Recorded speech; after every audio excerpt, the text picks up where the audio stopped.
Welcome to episode 12 of Northern Lights, the online chat show which focuses on football in the north and northeast of Scotland. My name is Martin Johnston, and each week I'm joined by our resident journalist and fellow Rothisloon, Dave Edwards. Also joining Dave and I each week are three well-known names from North football, both from the past and the present. Just a few guys reminiscing about the good old days and from time to time giving a distanced opinion on the modern game. A bit like Soccer AM meets the Antiques Roadshow. In this week's show, we will be referencing Fraserburgh, Huntly, Inverurie Locos and Turf United, plus a very healthy helping of Formartine United.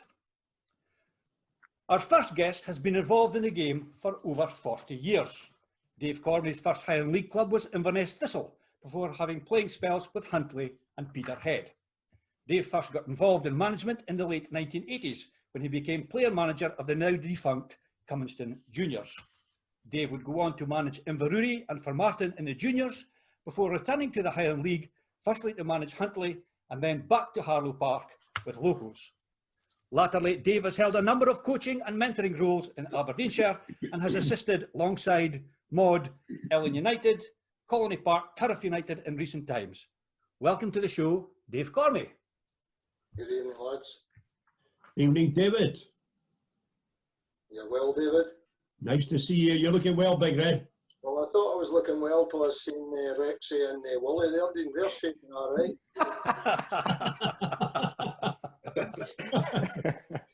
That's a great start to the evening. Nice to see you anyway, Dave. Now, Dave, the one thing, and I was speaking to Martin earlier on today, one thing that you three have definitely, or two things you've got in common.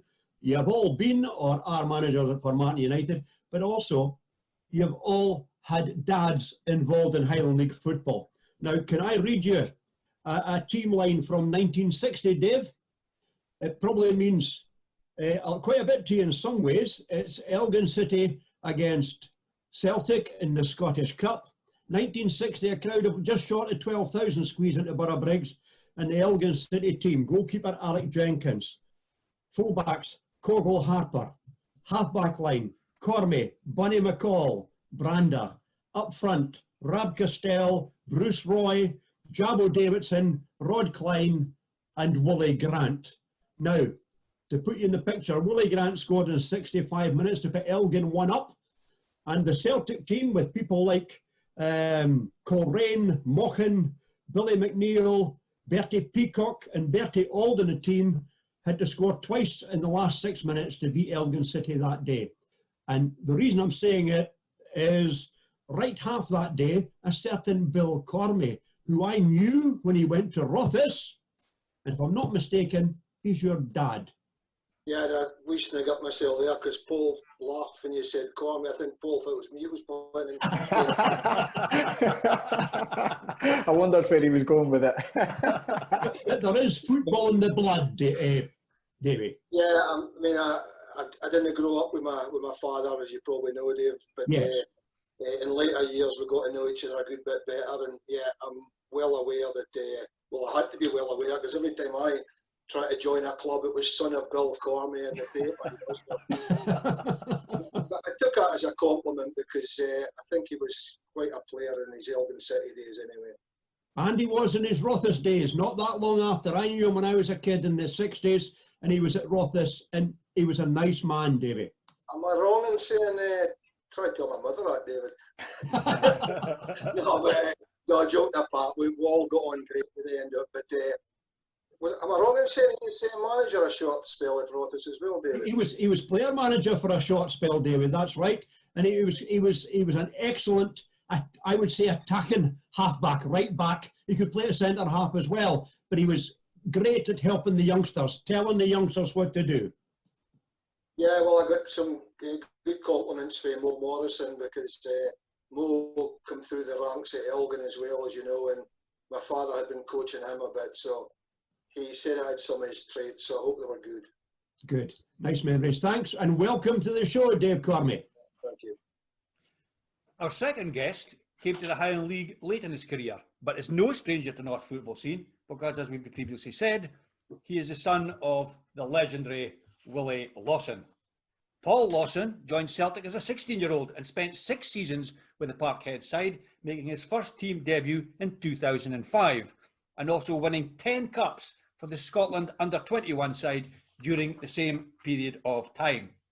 Paul joined Ross County in 2007, where he collected 2 league winners' medals, a Challenge Cup winners' medal, and he made an appearance in the Scottish Cup final. Paul returned to Glasgow in 2013 when he joined Motherwell for 2 seasons before retiring from full-time football. Paul then signed for Martin United in 2015 before taking on the role of manager in 2017, where, assisted by his brother-in-law, former Aberdeen legend Russell Anderson, he has overseen the Pitmedden side's most successful period in senior football, winning the Aberdeenshire Cup, the Aberdeenshire Shield, and the Highland League Cup. Welcome to Northern Lights, Paul Lawson. Evening, gentlemen. Hope How you you're doing, all Paul? well. Aye, good. Paul, nice to see you looking so fit. You look as if you could play now. Well, you can obviously play now, but you must be ready almost for when the season does start. You'll be hoping to make an appearance at some point, I'm sure. Dave, I'd be able to play if it wasn't for my legs. I just think age is catching up with me, but little niggles here and there, which doesn't lend itself well to training and keeping myself in the shape I should probably be in. But I keep going. It's hard to give up. I keep going, and I'll join in training such like, because I think everyone says you're a long time retired, are you? So you should play as long as you can. But it's getting harder each year. Yeah. Well, I got a text today from a young man that we had on the show a couple of weeks ago, and he says, ask Paul Lawson about never missing a Huntly game when he was a kid. This is somebody called Martin Stewart. He says, Paul was at every game that Huntly played during the 90s, and he says it was great to have him there. Happy memories from those days, Paul. The best. At that time, likes of Martin and that are probably your heroes. That's who you're looking up to, and I think it was obviously a successful time for Huntly, so it was great, and I think all the players certainly, made me feel welcome. I was in the changing rooms before games, listening to team talks and stuff, so it was a great upbringing for me, and it was great. Obviously, my dad was part of that, and but just seeing these guys and that was my childhood. I used to think it was just winning was just the norm, because that team seemed to do that, but you obviously find out later it's not quite as easy as that. Yeah, and like Dave Cormie's dad, Bill, your dad was some player at Huntly and at Peterhead, obviously, but what a player! Yeah, well, just like Dave's saying there, you get referred to as the son of, and so obviously I was like that for a few years, and then I went away and had my own sort of career, and but the minute you come back to Aberdeen, you're known as Willie Lawson's loon, and again, but it speaks volumes for him, and I'm forever getting told with him and Krakowski, if one missed you, the other one got you, sort of thing. So I didn't think I got my dad's genes in terms of kicking players. I think I was trying to be more cultured than him, but I'm also told he was a good player.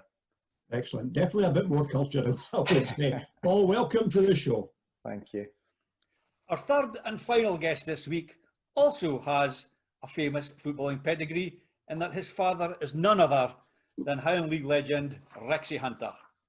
Kris Hunter signed for Fraserburgh as a 16-year-old and was a prominent member of Charlie Duncan's young side that lifted 7 trophies in an 11-year period, including the Highland League title in 2002.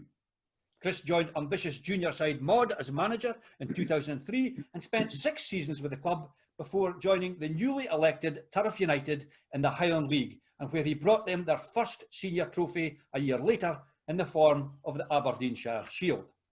In 2011, Kris would replace his former mentor and the UK's longest serving manager Charlie Duncan at Fraserburgh, and Kris would see the Belsley outfit win 3 trophies over the next 4 seasons.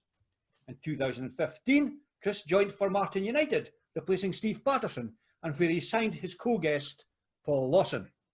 Kris returned to the Hawks with Turf United in 2018, where he is in the middle of a rebuilding programme with a very young and promising team. A very warm welcome to Kris Hunter. Thanks, Martin. Good evening, gents. Hope you're all doing well. Evening, Kris. How you doing, Dave? Not bad. Son of legendary Sexy Rexy. What a player your dad was as well. Goal scorer supreme. Well, that's what Abdi says, but I can't remember much about it. Like, but you get told all the time if you go to Bucky, like, so. I mean, you just try to get him home. Sometimes for Bucky that is a struggle, like, but no, like everybody said, that I think that it's something to be proud of, that your fathers are remembered like that in a higher league, and it's something for you to be, especially to look up to, because it was only like me and my dad, and it was somebody that I always looked up to and tried to emulate, and probably you'll never get, like Paul say, you'll never get to be the same type of player as your old man or whatever like that. He was just a goal scorer without goal scorer, but I would like to see myself as kid building up play and things like that instead of just being in the box. But that's what Abdi says. He didn't train. He was lazy. But once the ball came into the box, he just put the ball in the back of the net. So I think every one of us is different. But like I said, I think everybody growing up always wants to try and make their father and their family proud. Like, and that's something that I can still try to do, because he's still your number one supporter, and that's that'll be always your dad. Mm-hmm. He was a huge hero at Bucky Thistle. You did mention Bucky, Kris, and I think you've got a soft spot for the people at Bucky Thistle. No, definitely, because there's a lot of them that looked after me when I was young. When I went up there, I did get fit. It was with Bucky. I think as soon as my dad joined there, I don't think he was there for a lot of seasons, but for some reason they just took to him, like, and I think it was probably because he's staying at much people's houses, because he didn't come away from Bucky till probably Monday morning when he was playing. So I mean, that's why he was a favourite. I think he was waking up at somebody else's house every morning and getting his breakfast. Kid. So, but no, he enjoyed his time up there, and like I says, I think he still goes up and plays golf with them just now. I think he's playing golf with the guys for Bucky regularly just now, because he's staying up at Keith, like, so. It's always, I think, that and Fraserburgh was his two fondest clubs. Great stuff. We're equally delighted to have you and our two guests on the show. Welcome, Kris. No, thanks, Dave. Thank you. Dave. Evening. The headlines this week have been kind of dominated a wee bit with Bucky Thistle, let's say, and the revelation that the club got a mention by Stephen King in his latest book. But we were having a conversation, we were saying, Stephen King, that's not the first Highland League club he's been associated with, because as we all know, Stevie King played for? Stevie King played for Rothes, of course. And Keith and Montrose and Peter Reid, but obviously the only nightmares he had was playing alongside Scotty Brown. He never wrote any books about it. It just got me thinking a wee bit about have any Highland League teams, rather tenuously perhaps, ever had a mention in books by famous authors, and I mean famous authors. And I'll give you an example, and maybe give you guys a wee bit of chance to have a think about it, in case you might think so. I'll go throw a name at you and see what you think. Jules Verne mentions a team from the northeast. That's Jules Verne, like. Jules Verne wrote Around the World in 80 Days. Journey to the Centre of the Earth. Journey to the Centre of the Earth, yes. So I'll put you out your misery. Jules Verne gives Peterhead a mention, maybe not necessarily the football team, but the gentleman who started out on his journey to head to the centre of the earth is in a boat in the North Sea, and he comments that he can see the lights of Peterhead in the distance. So that's Peterhead's very tenuous link with a famous author. And you guys get any thoughts on that? Well, Martin, I've got one. Right, okay, let's hear you. The famous author, Sir Walter Scott, famous Scot indeed. Okay. He wrote Quentin Durward. It's a book in the famous Waverley collection, okay, as we know, and he referenced that an archer by the name of Leslie is awarded the branch of the Rothes tree as a reward. And of course, we know, growing up in Rothes, that the castle at Rothes was Leslie Castle. stronghold of the Castle Leslie. Correct. And in fact, the houses at Rothes School were Grant's, Gordon's, and Leslie's. And I was a Leslie. So there you As go. was I, Martin. So we've got a 10 years link to Sir Walter Scott. Is that what we're saying? Something like that. Guys, anywhere? Any thoughts? I'll chuck one in, Martin. I'll Okay. chuck one in. I'm not saying I've read the books, far from it. Just my girlfriend, she's obsessed with Harry Potter Okay. Oh, I think I can what's coming here. and currently listening to the audiobooks, which is driving me insane. But hey ho, it's not high league team, but it mentioned, I think it's Harry Potter and the Prisoner of Azkaban, Dufton. Yep. Would that be right? Yep. I did hear it, and I said I had to ask her if that was really what they said, and she confirmed this was the case. Yep. So Am I right in saying was someone seen in Dufton? I couldn't. Cyrus Black. I've always seen Black. Cyrus Sirius Black. Black. It was Yep. probably you, Martin. Oh, there you go. So yeah, Dufton counts. Dufton's got a junior team. We were both born in Dufton, of course, Martin. No, I was born in Aberdeen, Dave. Oh, And that wasn't straightforward either. 1964, wasn't allowed home for 6 weeks because of bloody typhoid. oh no. I know me, but Yeah. Aberdeen was in lockdown. Wonderful. All right, are we done? Diana Gabaldon, Martin, for the Outlander Now, series. there's a name. Yeah, for the Outlander series. Outlander, yes, of course, aye. He mentions Fort William through it there. Of course you would, yes, that's right. I haven't read the book, but I have seen, I think, the whole DVD collection sitting on a shelf somewhere, so that's well done. Dave, 10 out of 10 for writing. If you think any guys, as we go through the show, shout them out. Did she mention Claggan Park, Fort William, Dave? She mentioned Blackness Castle because she used that as a setting, Dave, because the fort, as you know, is now no longer there. Mm-hmm. Brilliant. Well done, guys. Right, Dave, any shout-outs this week? Yes, with one or two. With 3 or 4 guys got the question from last week. Right, we'll give them a shout out here. Steve Shorten again from Keith, plays cricket for Huntly, as did his young lad. Davy Reid, who reports on Highland football, as we know. The aforementioned Martin Stewart and Nishi, Brian Nish, all got our heat scratcher right. So a big shout out to all 4 of them. Okay, and that heat scratcher answer was? Well, the question was, how many years did Highland League Secretary John Grant serve as Secretary of the Highland League? And all 4 of these guys got it bang on. John served for 4 decades, a remarkable 40 years as Secretary of the Highland League. And I've just worked out, if Rod Houston serves that, he'll get a telegram for the Queen long before he serves 40 years. Am I right saying, is Rod Houston only the 4th Secretary of the Highland League? Charlie I think he Fraser is. was Charlie Fraser did about 60 years before John.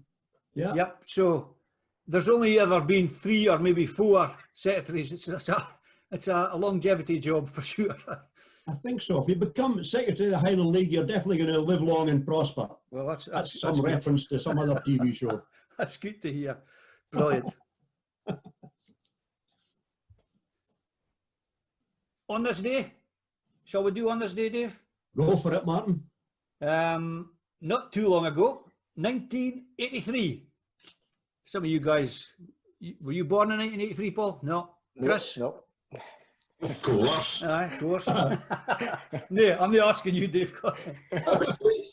On this day, 1983, it's always been a bit of a struggle to find stories related to North Fitba in June and July, but the stories are beginning to appear again as the season approaches. And on this day, 9th of July, 1983, Heath manager Bobby Wilson appealed to the SFA to come up with seeding for the qualifying cup after the Kynoch Park side were drawn against Elgin City in the first round for the 3rd successive season. Keith chairman Sandy Stables also felt it was unfair that 2 prominent sides in the Highland League should face each other so early in the competition, whilst the majority of clubs received byes. Bobby Wilson was keen to see a system where the bottom half of the previous season's league table and Fort William Wick Academy and Gosby Sutherland, who were all in the North Caledonian League at the time, would battle it out in a preliminary round with the top half of the league coming in at a later stage. Other clubs were looking for a more radical change, where the top 3 teams in the Highland League automatically qualified for the Scottish Cup and being joined by only the qualifying cup winners. But Bobby felt that might be a step too far. As we all know, the competition has since changed, and all the SFA members participate in the Scottish Cup, not necessarily at the first round, but they come in at various stages. A lot of guys like the qualifying cup. I often, as a referee, I often felt that a qualifying cup quarter-final tie was one of the biggest games in the calendar, because obviously the winners of that qualified for the Scottish Cup. But originally, Dave, the Scottish Cup was an all-in competition. The only reason why they introduced the qualifying cup was because in the old days, they sometimes had second and third and fourth replays to try and sort out fixtures. And that's how the qualifying cup came about. But it was interesting to see that way back in 1983, they were looking at reconstruction even then. I wasn't about to report on that, but I believe Tremlett was when it originally happened, Martin. Well, this was taken from, and I never knew who this was, because I just thought maybe it was a pen name. It was taken from the Green Final, and it was Keswick talking. Whoever Keswick was. I was Andrew Keswick. Eh? Andrew Keswick. I didn't ken him. Andrew Keswick. Aye. Yeah. Yep. Could be. Okay. Martin, Yep. who was it? What's the there's a guy, the guy who organised that all Highland League teams should come into the Scottish Cup, the guy who organised that, not that long ago. What's his connection with Highland League football? He's got a Fraserburgh connection. He's got a Fraserburgh connection, He's got a correct? Fraserburgh connection. The gentleman that reintroduced all the clubs participating in the Scottish Cup was the chief executive at the time, and his last senior game was for Fraserburgh. Correct. And it was Gordon Smith. And it was against Ballyclare Comrades when he came on for the last 20 minutes. Were you there, Hunt? I played with an Indian with Gordon. That's right. And he did the warm-up, I remember, and then decided Charlie brought him on for the last 20 minutes in a 2-2 draw against Ballyclare Comrades over in Ireland. It's the first time I've ever done a warm-up in my life. Honestly, Charlie would never do a warm-up. Gordon Smith came over and took us off for a warm-up, and we could hardly run the first 5 minutes, because it was that hard. But that was the first and only time that we did a proper warm-up. Gordon Smith took it, yeah. Well, Chris, I can remember when Bucky used to do warm-ups when your dad played for Bucky, and it was basically guys crossing bars into the box for your father to absolutely leather the bar at the keeper, and that was the warm-up. And that's most clubs did that. That was I think first time I'd seen a team doing a warm-up was Dundee. Tommy Gemmell took Dundee North to Rothes 1979, I think it was, to open their floodlights. And Dundee were doing a pre-match warm-up, and it was so intense that the Rothes players stopped crossing the bar and hitting the bar at the goalie. They stopped and wandered across and watched them. It was such a unique thing. And now, I think, right down to amateurs, juveniles, it's right across the board. It's just part and parcel of the routine now. Yeah. That trip to Ireland, Martin, there's lots I could tell you about it, but not on air. But one thing that Hunter's smiling. One thing I can tell you is, and that Saturday afternoon, I saw something I never ever saw again. Dodo Murray drinking a pint of milk in a bar, because Dodo had enjoyed himself so much on the Friday night, he was reduced to drinking milk on the Saturday before the game. There you go.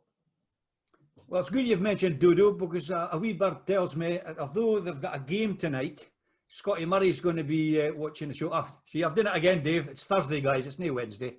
So, so Scott was asking how he gets to see the show. The link will be posted. Well, if you're watching the show, folks, you've already get it's been posted, because that's the only way you'd be watching the show. I'll shut up. Yeah.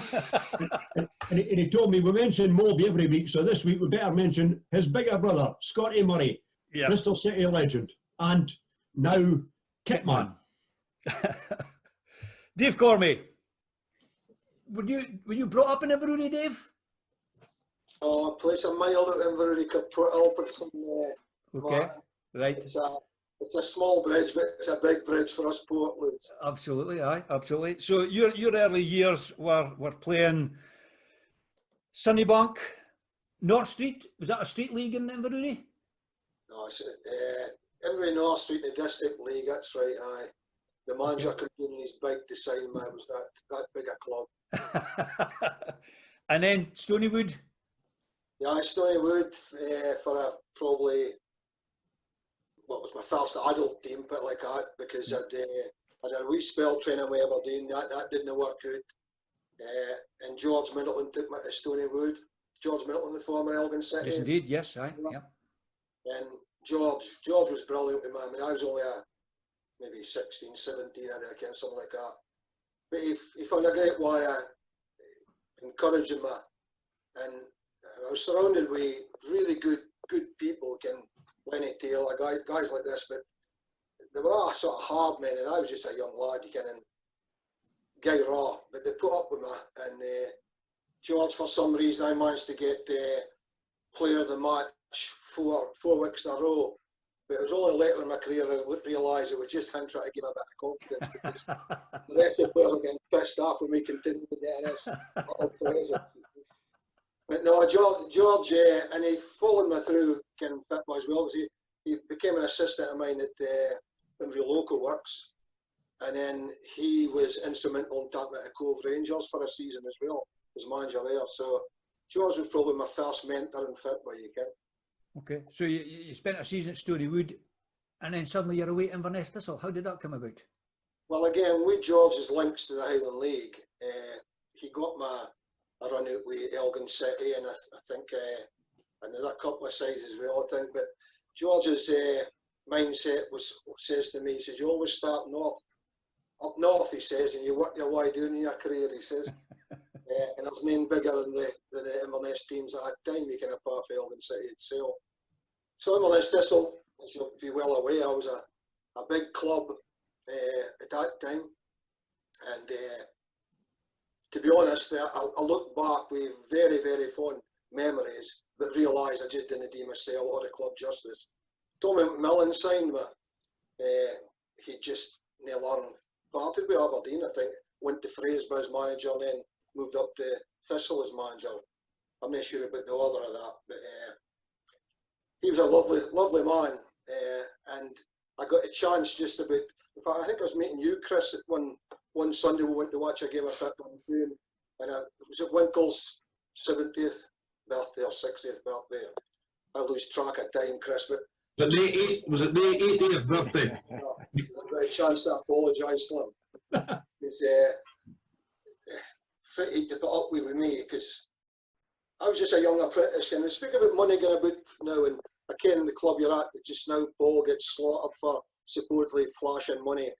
The money has been in the Highland League forever. I mean, Inverness Thistle, I was only a young laddie, probably my second year of my apprenticeship, earning about £8 a week in my apprenticeship. I was picking up £15 in my set of the Thistle, innit? And I'm sure the Charlie Duncans is for over and a good bit more than that. So the money's always been there. And unfortunately, because I was marking this money, I also met Mr. Tennants. You ken him? And I tended to be out too many nights on a Friday night. Lovely run up on the train. Played a few games and did okay, but didn't do myself justice. And I look back and think, the Davy Milroys that you've had on the show, you can, the Rossi Frasers, the Black Brothers, Jimmy Simpson up front, and the legend that is Charlie Duncan. They deserve better for me. So that's probably one of the few regrets I've got in football, that I didn't give Inverness Thistle anything that they really gave me, because I really enjoyed my time. And some laughs in that train. I ken a couple of our guests a couple of weeks ago mentioned, in fact, no, they were saying that in Inverness they always said cheerio to us in the YU because we'd run and get our carry out. That was probably the fastest I moved up at Jogs, to be honest, Martin, for the carry out place to the train to catch. But in the way back, coming back in the train, we picked up the boys in Forest, picked up the boys in Elgin. The referees came on. at the end of the train journey, fantastic, you can. Good people. It wasn't just good football players we met at that time, really good people. And because it's transport and I think you're able to relax and enjoy yourselves. Getting up the way, I got picked up at Inverurie. I think if you remember, was it Jim Buchan that played for Clark? Was it Jim Buchan played for Clark? It's not a name I'm familiar with, Dave.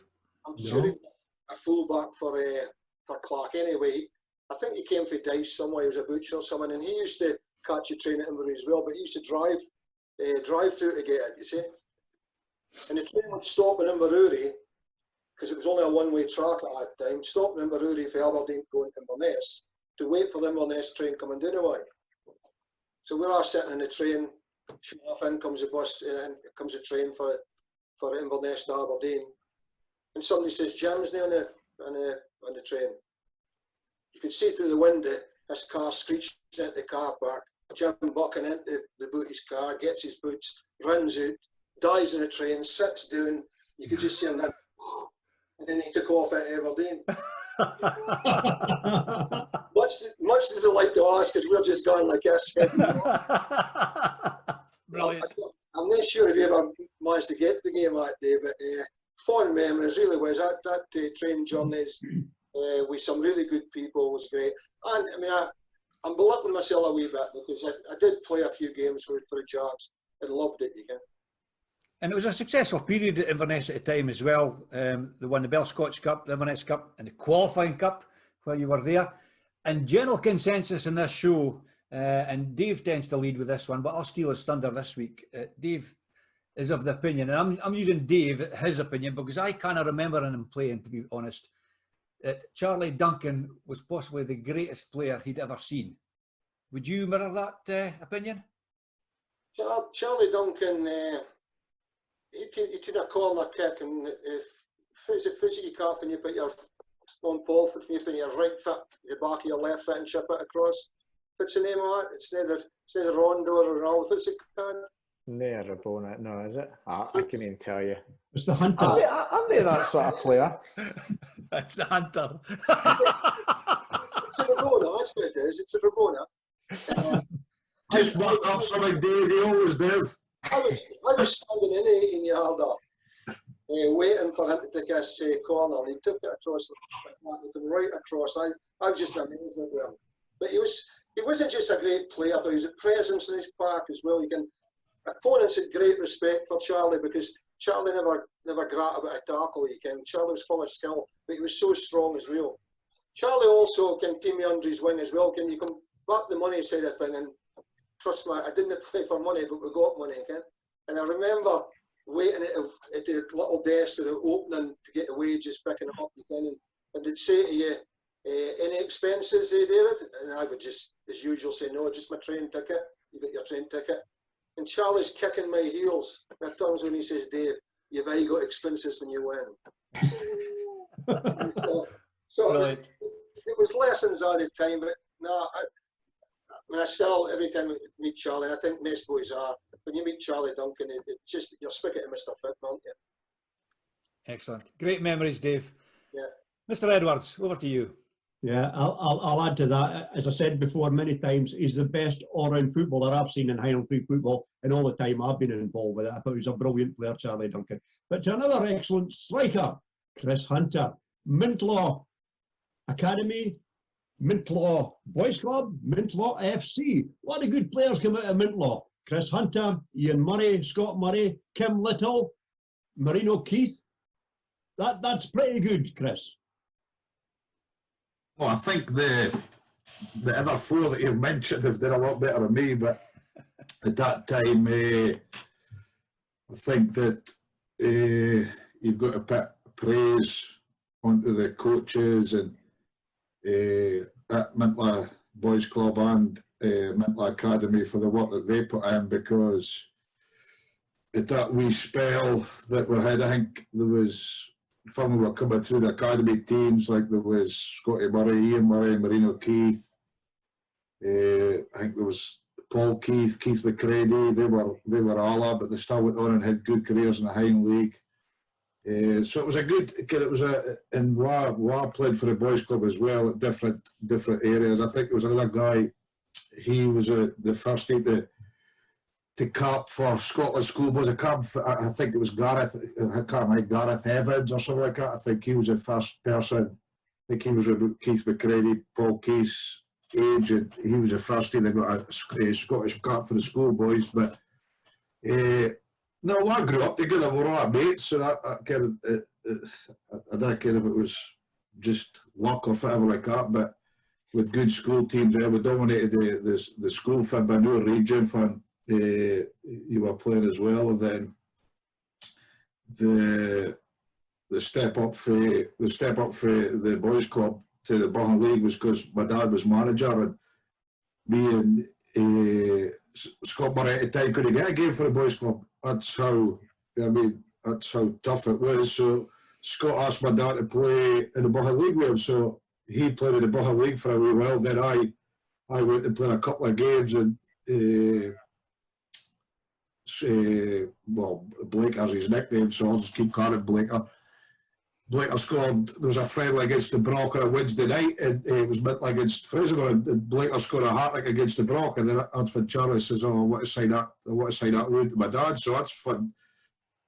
Scott's side for the Brock, he scored a hat-trick for Mintler Fibber Club against the Brock at Belsley. So I spent another year. Then I went to Maud, and then it was a BP Youth Cup. It used to be cards, and we got drawn against the Brock. Were getting me playing Aberdeen. Charlie invited me along to hear a friendly against Longside, and scored 2 against Longside, and then we played Aberdeen through at Audrey. I think it was like Colin McRonald and boys like that were all playing. I can't remember if Jess or that was playing, but it was a pretty strong team, and I got man of the match, and then Charlie just says to me after that, "Well, what do you to sign?" So that was the start of it. But like I said, we was lucky at the time because there was two car loads for us travelling through from Mintler, so it was all your mates and everything like that. So it was really successful, and like I says, the arguing's due to how much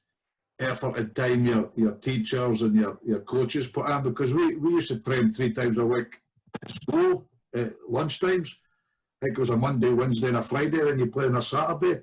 At school fibber nowadays, there's no training at dinner time, and I think that's why there's not so much. I think the standards maybe dropping a wee bit, because you're spending a lot of your time at school, and you're not even getting teachers that are committed to training pupils new to school fibber, and the school fibber is dwindling, which is a shame. It was really strong from where I coming through. School fibber was stronger than boys' club fibber, but now school fibber is dwindling, and you're not seeing so much games coming. Before, we used to play a game for the school at say 12 o'clock, and then we'd jump on the bus or get through to Belsley and be on the bench for the Broch. Basically, you play a school game in the morning, and then you'd be on the bench, or you'd be playing for the Broch in the afternoon. But you seldom see school fibber now in weekdays, and to me, I think that's the biggest problem we've got just now in fibber. You mentioned the teachers being really influential. Now, I met a man not that long ago, and I've seen him for a while, but he was former Bucky and former Peterhead midfielder, and I know he was a teacher at Mintlaw Academy, maybe just after you, Chris. Name of Gordon Robertson. No, Gordon was there, but Gordon. I think he just maybe joined. I came to Mintlaw Academy, and I think the younger teams. It was Mikey McLean that was me and Marino's manager, and Mikey was a fanatic Broch supporter at the time. So Mikey would be our manager in the Saturday morning, then he would be our biggest supporter on the Saturday afternoon for me and Marino can finish playing for his team, and then he would be supporting us because he used to stand at the same spot all the time, just doing for the dugout, but travelled everywhere. Mikey, and great manager and a great teacher as well. He taught us at craft and design, but he was a character along with like Alec Mayer. I mean, I think Alex being on the go probably just about as long as you, Dave. I Edwards, no, you Cormie.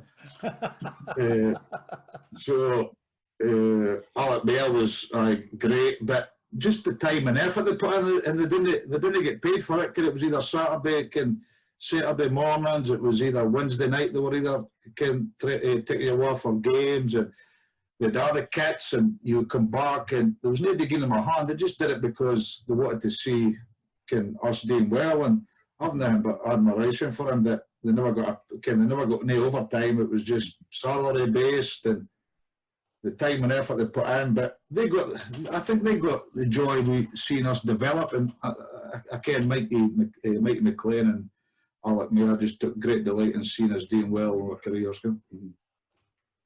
Rexy was a big influence and a big supporter of you in your football, Kris, wasn't he? Who was that, sorry? Rexy, your dad. Oh, my dad, yeah, but Paul will probably tell you as well. Early days. I mean, he would very seldom watch me at school football. He'd just stay away. Kind of same with the boys' club and things like that. He would just stay away and let me get on with it, because I think again more now is there's too much parents get involved, and instead of letting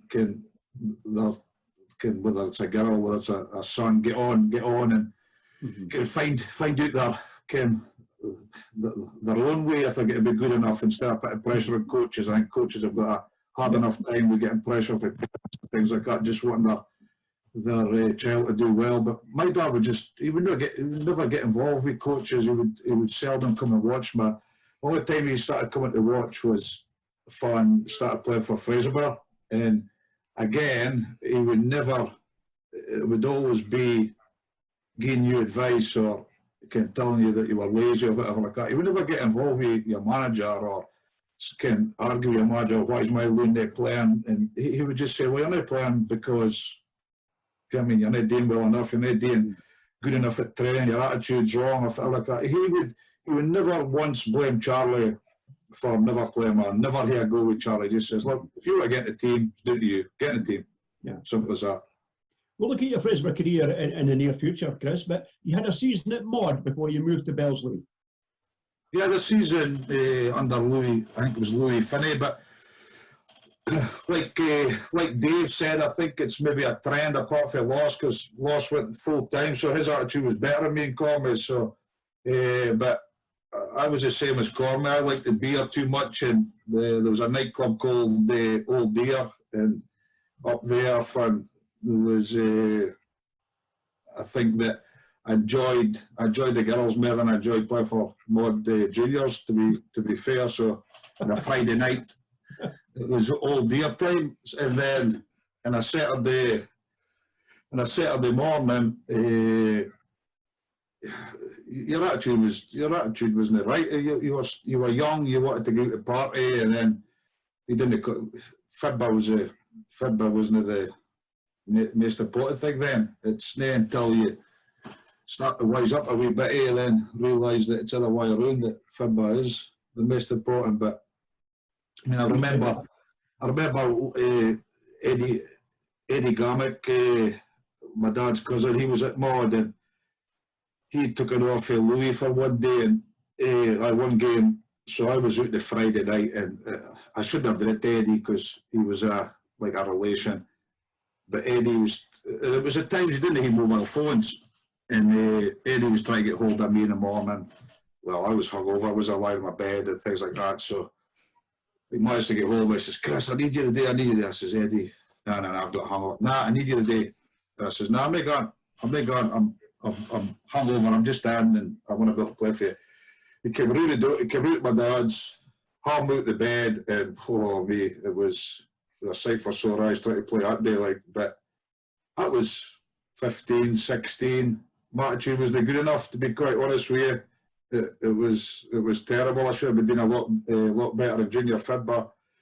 And sometimes certain things just can turn your attitude a wee bit, and it was just getting an opportunity for Charlie just to play the BP Cup against Aberdeen and can play the Pittodrie in a midweek game. I just said, this is what I want to be doing more often, instead of no disrespect to Mud, but sitting on a bench for Mud or maybe doing it for Mud and feeling hungover and feeling terrible. And yeah, I just decided that I wanted to be playing in that kind of, and I wanted to play at Belsley, to be simple with you. I wanted to play for a Broch and started to change my attitude a wee bit. Brilliant. We'll go on to develop your brilliant career at Belsley very shortly. For the moment, thanks, Kris. Cheers, Dave. Paul, you obviously had a very clean living, good behavoured upbringing in West Hill as a youngster. I want to speak to you about your days as a youngster with West Hill Boys Club and the influence that your dad has. And is it a similar kind of story to Kris as far as being left, or did he voice his opinion? Or well, before I think when he played with Cali, I think he was on that train journey that Dave was going on about. I'd get the stories when I was younger and such like, but no, exactly like Kris says.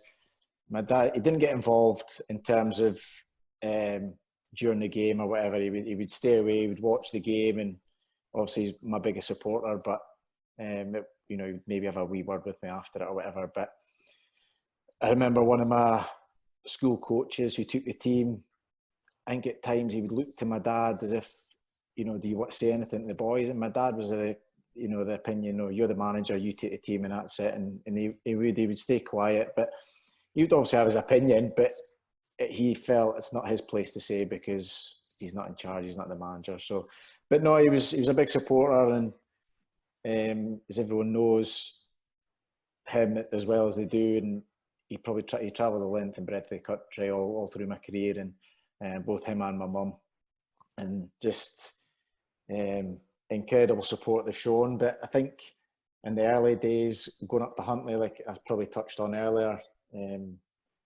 I was getting to join in with their training sessions when I was sort of 10, 11-year-old. And, you know, I know later in, you know, people might say at that point it's Highland League or whatever, but ultimately you're playing against men, and these guys didn't let up. And that was a top side. Like I said, like Sir Martin Stewart, then you had Eddie Copeland, you know, season pros, Eddie Copeland, Stevie Lennox, then Kris, you could reel them off, you know, and then guys like Marco De Barris, Stevie Gray. It was a joy to be a part of that, and it certainly served me well, you know, later in my career. And I think my attitude was down to my dad, because he used to he didn't drum it into me, but I think subconsciously, because he would tell me, and people would tell me he was a good player, but he got involved with drink and enjoyed a Friday night out. And I think my mum would tell me a story about a game that he had to come off during a game to be sick because he was hungover from the night before. So I think he'd basically, you know, said to me, if it is something you want to do, then you need to have the right attitude. It's not always the best players that make it. So if you you've got a little bit of talent and you've got the right attitude, you can carve out a career for yourself. And so from early on, I was kind of switched on that way. And even your friends at school, I know it's easy to get dragged into, I'm not saying the wrong crowd, but friends turn to drink when they're sort of 14, 15, and you know, it's easy for them to put pressure on you. But you know, my friends were fully supportive of me, and you know, didn't once pressure me into, you know, doing anything that I wouldn't want to do. And obviously you played your youth football at West Hill, but prior to going to Celtic, it must have been a lot of clubs looked at you. Did you go on lots of trials? Were there lots of offers? Well, I've been training at Aberdeen from about the age of 9, and it's obviously all different now with the academy setups and things like that. But I think, you know, back then we would just go and train a couple of nights a week. Drew Jarvie and Chick McClellan would take the session, and you would still play for your school and your boys' club. So I'd done that for a few years, and then when I got to sort of 12, 13, I think my week was sort of training with Dundee United on a Monday, Aberdeen a Tuesday, Celtic on a Wednesday, and then my boys come on a Thursday. So you know, it's almost full time in a sense, because you're out every night of the week. But there wasn't, I wouldn't say there was a whole host of clubs banging on the doors, but I had a trial down at Rangers as well, who wanted to sign me. But I'd spent more time at Celtic. I'd got to know the boys and the coaches, and there was obviously issues with Aberdeen, who had offered me a contract but then withdrew their offer. So in the end, Celtic were the ones who were, I'm not saying the only ones left, but I decided to go there. Okay, I'm going to throw something at you here. Was it better then, or do you think the club academy Scotland system is the answer to everything? There's probably arguments for both, isn't there? But I think, and the guys will probably agree, that the school football and the boys' club football was great, and you know, I had no complaints, and I think there's plenty great players come out of that sort of system in that way. And I think I played my school on a Saturday and my boys' club on a Sunday, and I think, you know, it did me no harm. And I think there'll be hundreds and hundreds of players will say the same. And I sometimes think now, and I think, you know, it goes down to the pressure of the parents. If a player gets picked up by Aberdeen at 9-year-old, the player thinks he's made it, and that's the thing. The hunger kind of goes in a sense. Whereas if you're get to 14, 15, and you're still, you're set on being a professional, and you're still hungry, you know, you'll play for your boys' club and such like. You'll get there. But I think there is a lot of pressure now on the kids, and whether it it probably does come from the parents because they want their kids to be that superstar. But I think they get involved with the clubs too early, and the clubs don't let them do anything either. We had a situation. I remember my nephew, when he was younger, he trained by Aberdeen 3 nights a week, I think. And he turned up on the Friday night for training, and they told him he wasn't allowed to train because he'd done a hard session on the Wednesday night or something. And I just think that's going too far. I genuinely do. I was fortunate enough to work under Gordon Strachan, and he's one of the most brutal pre-seasons ever. He was bin the heart rate monitors, bin that, and he called it character running, and you just ran and ran and ran, like old school running. But and he's right enough, it is character running, because his mentality was, you think you're knackered, but you can always go that wee bit more. And now I think too much with it. I think there is a place for it, but ultimately I think looking at too much, and it's an easy out for boys to say they're a wee bit tired or whatever. Yep. I went to Speyside High School in Aberlour.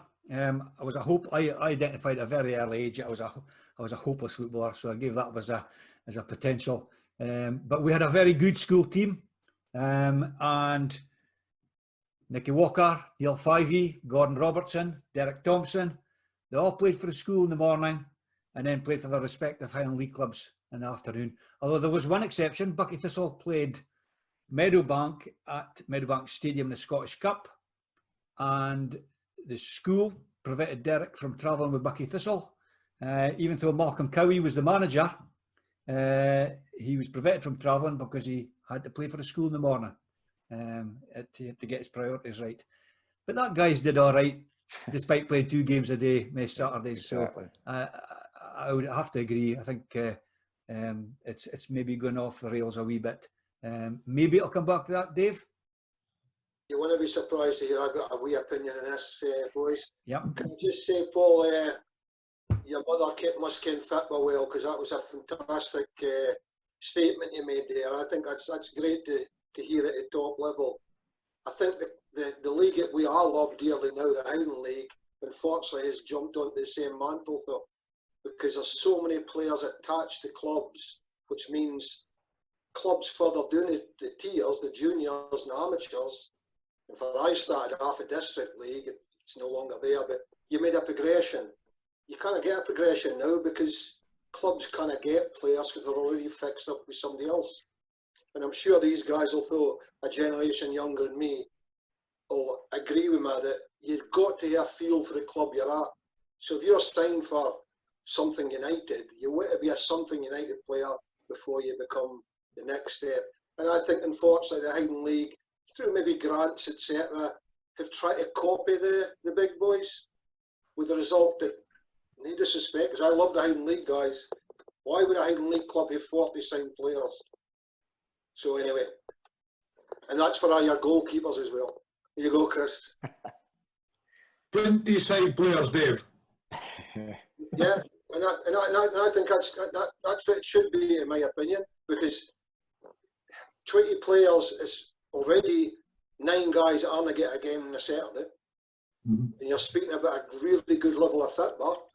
So that means 9 good junior players aren't getting a game.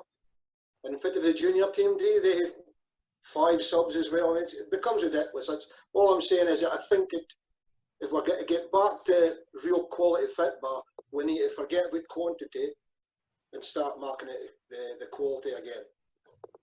And I'm pleased to hear, Paul, because I didn't really ken, I ken your upbringing, but I didn't ken your career, how hard you worked, and you deserve your chance, and I wish you all the best. That was excellent. As I say, your mother obviously kens football. Paul, we'll come back to you when you get down to joining Celtic, but for now, thanks very much for that. Over to you, Dave Edwards. Yeah, Dave Cormie, I'm going to take you back to 1977. You had 3, learning your trade at Kings Mills, Inverness Thistle, but then a move to Huntly came along, Dave. It was the start of 8 seasons with Huntly, interspersed with 2 at Peterhead. But how did the first move to Huntly come about, Dave? Well, when I left the Jogs, I came down and played a bit of local football, and I got a chance to play for Emery Locals at that time in a couple of junior matches pre-season. We played against Huntly, and Jim Gerrard was the manager, and through that game, he asked me if I'd be keen to go up and get a couple of games. And, well, Jim gave me the second chance to go back in Highland League, which I'll be always grateful for. And another man I've got great respect for, Jim Gerrard. He wasn't maybe Abdi's cup of tea the way with the business, but to me, when Jim asked you to do something, he could do it. So he responded in a good fashion. And to his credit, I mean, they had no money, or very little money, Huntly. But Jim, in one per season, I remember anyway, we got to 3 cup finals, which was no mean feat for a club that didn't have money at that time. We got beat by Carly at Borough Briggs in the League Cup final. Keith beat us in a replay. But Jim did a great job with very, very little financial backing, you can. And probably I fell a wee bit in love with that club as well at Huntly, because it was a great bunch of lads we had as well, you can. Sometimes, and again, these 2 lads, it's always a night. It's great to hear a club has got finances, but sometimes it's great to work with a club that hasn't got as well. And you get a closeness about the whole thing. And Huntly certainly was a family club at that time. That was just before the spell your dad would have went for, you can. Yeah. At the end of my Huntly career, so I went and joined him at Peterhead for a spell, and then I come back to Huntly, but Woolley then joined again and did a real good season. 4 or 5 seasons for the 1-5 titles, etc. Great history. So Huntly, I've got really, really fond memories though. To be honest, I played a good bit better for them because other clubs started getting interested in me, and Brecon City was, I went down to Brecon City and did pre-season with them at the same time doing Jim Gerrard's pre-season. So it's the fittest I've ever been in my life. And I'll tell you something, guys, I couldn't kick a steady arse.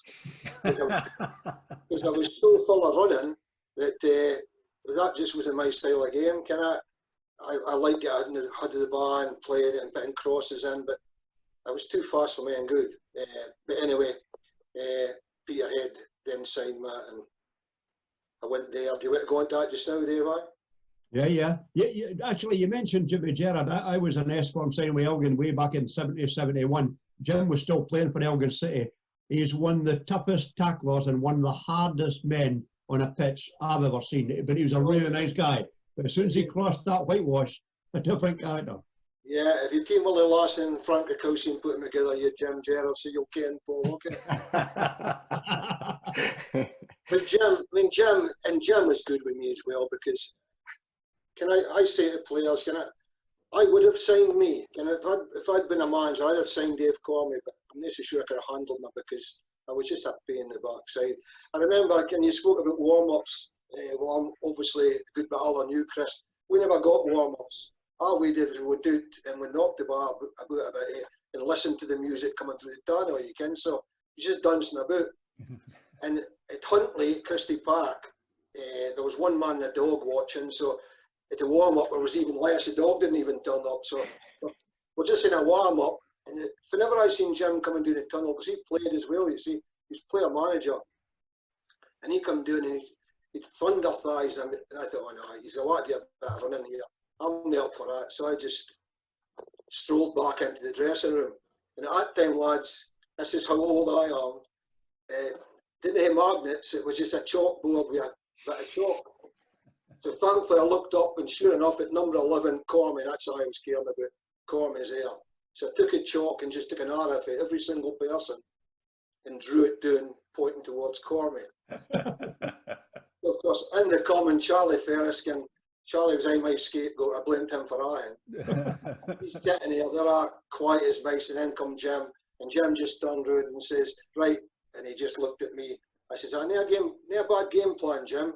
And he just, I'm not so sure I'd have seen it for myself if he came at me. Happy memories here, and went on to sign for Peterhead. I want to go into the long, laborious story about that, but basically, Huntly were glad to get a good bit of money from me at that time because they didn't have money. I didn't particularly want to leave, but at the same time, I wasn't going to pass up the chance of going to another big club at that time. And I joined Peterhead. I got signed on the Monday night by Dennis Darcy, who left in the Wednesday night. Caretaker manager Kenny Craig, he was kind of been an assistant at that time. He took over for about a month, I think, and then Ian Taylor, for become a real mentor of mine in football. He came on board, but because of work commitments, he had to leave. And Joe Harper came up and was a manager for a wee spell. Joe Harper had to leave, and I came after Joe. It was Davy Smith, ex-Rangers. Yep. That's another thing. I was very, very fortunate. I mean, we had guys like Jimmy Johnston at Celtic, Andy Benman at Cardiff for Rangers, Davy Smith, Scotland and Rangers. Guys that were coming out of the old firm teams 2 seasons later playing in the Highland League. It was amazing, really, when you think back the quality that was in the sides, But I enjoyed my spell at Peterhead. But when Davy Smith came on board, he came from my old club, Huntly, and the stories I was getting for there wasn't too clever. I want to go into details about Davy, basically. Kind of great as a player, good manager, but maybe the rest of it wasn't going that great. And I remember getting up to training, picked up by Davy. I was biding the tune at the time. Davy Smith picked me up, got to Peterhead. And it kind of sounds ridiculous, but this is probably the biggest reason why I wanted to get to Peterhead. He says to me, he said, you fancy a sweetie? I says, oh, I fine, Davy, aye.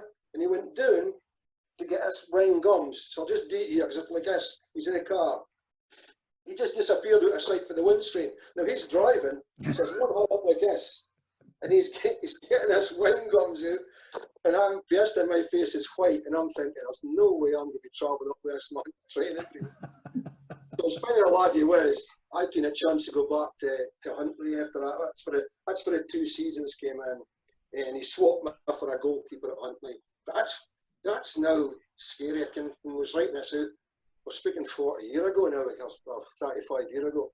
Terrifying, really. But happy memories, and I've really enjoyed the time with your dad, Paul. Again, Wally and Frankie Krakowski, not only really good football players, but really good people. And I keep saying that about the Highland League, and I'm sure you two lads feel exactly the same. And again, you're new to the Highland League, but you're not really, Paul, because you were up at Huntly at that time, so you're really steeped in the Highland League as well.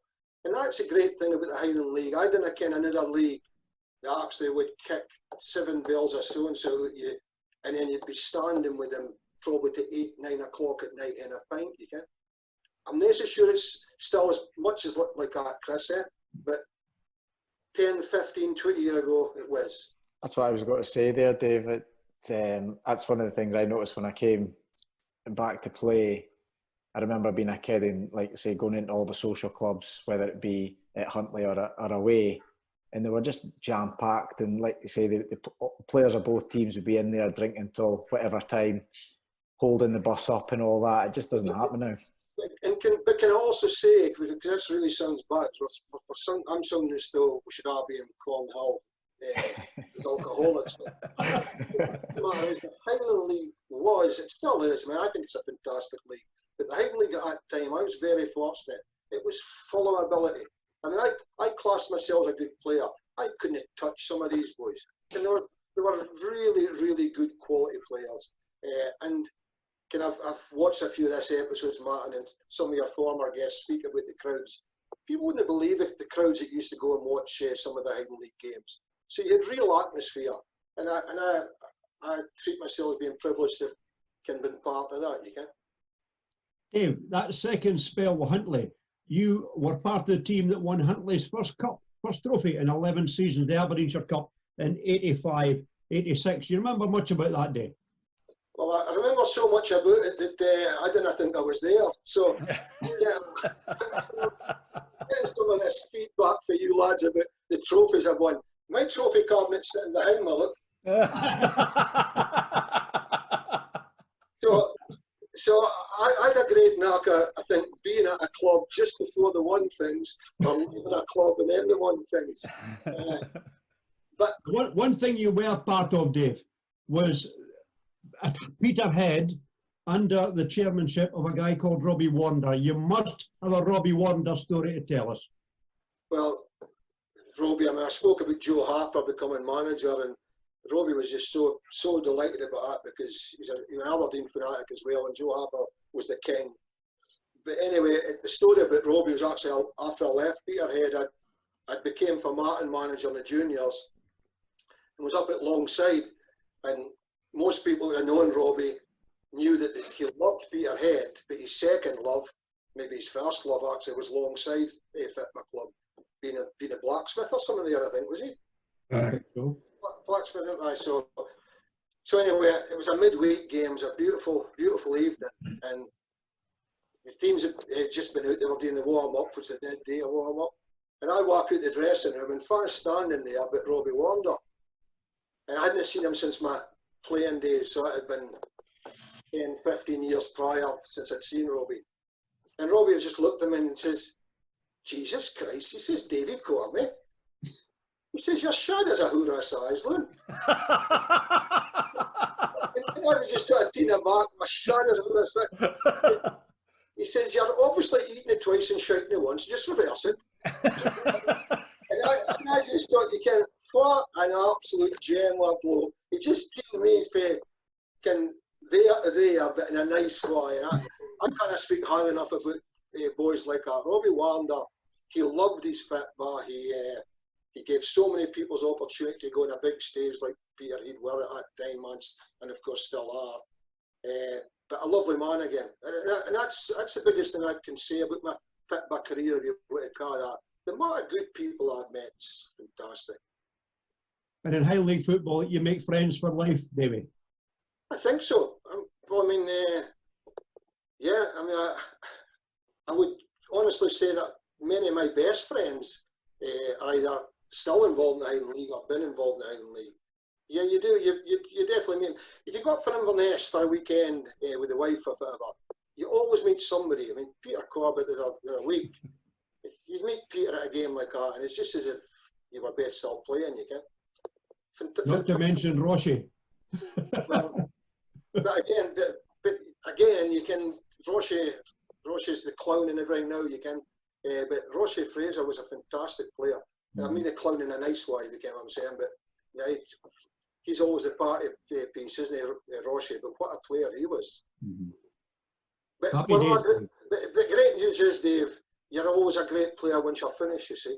And I'm a fantastic player.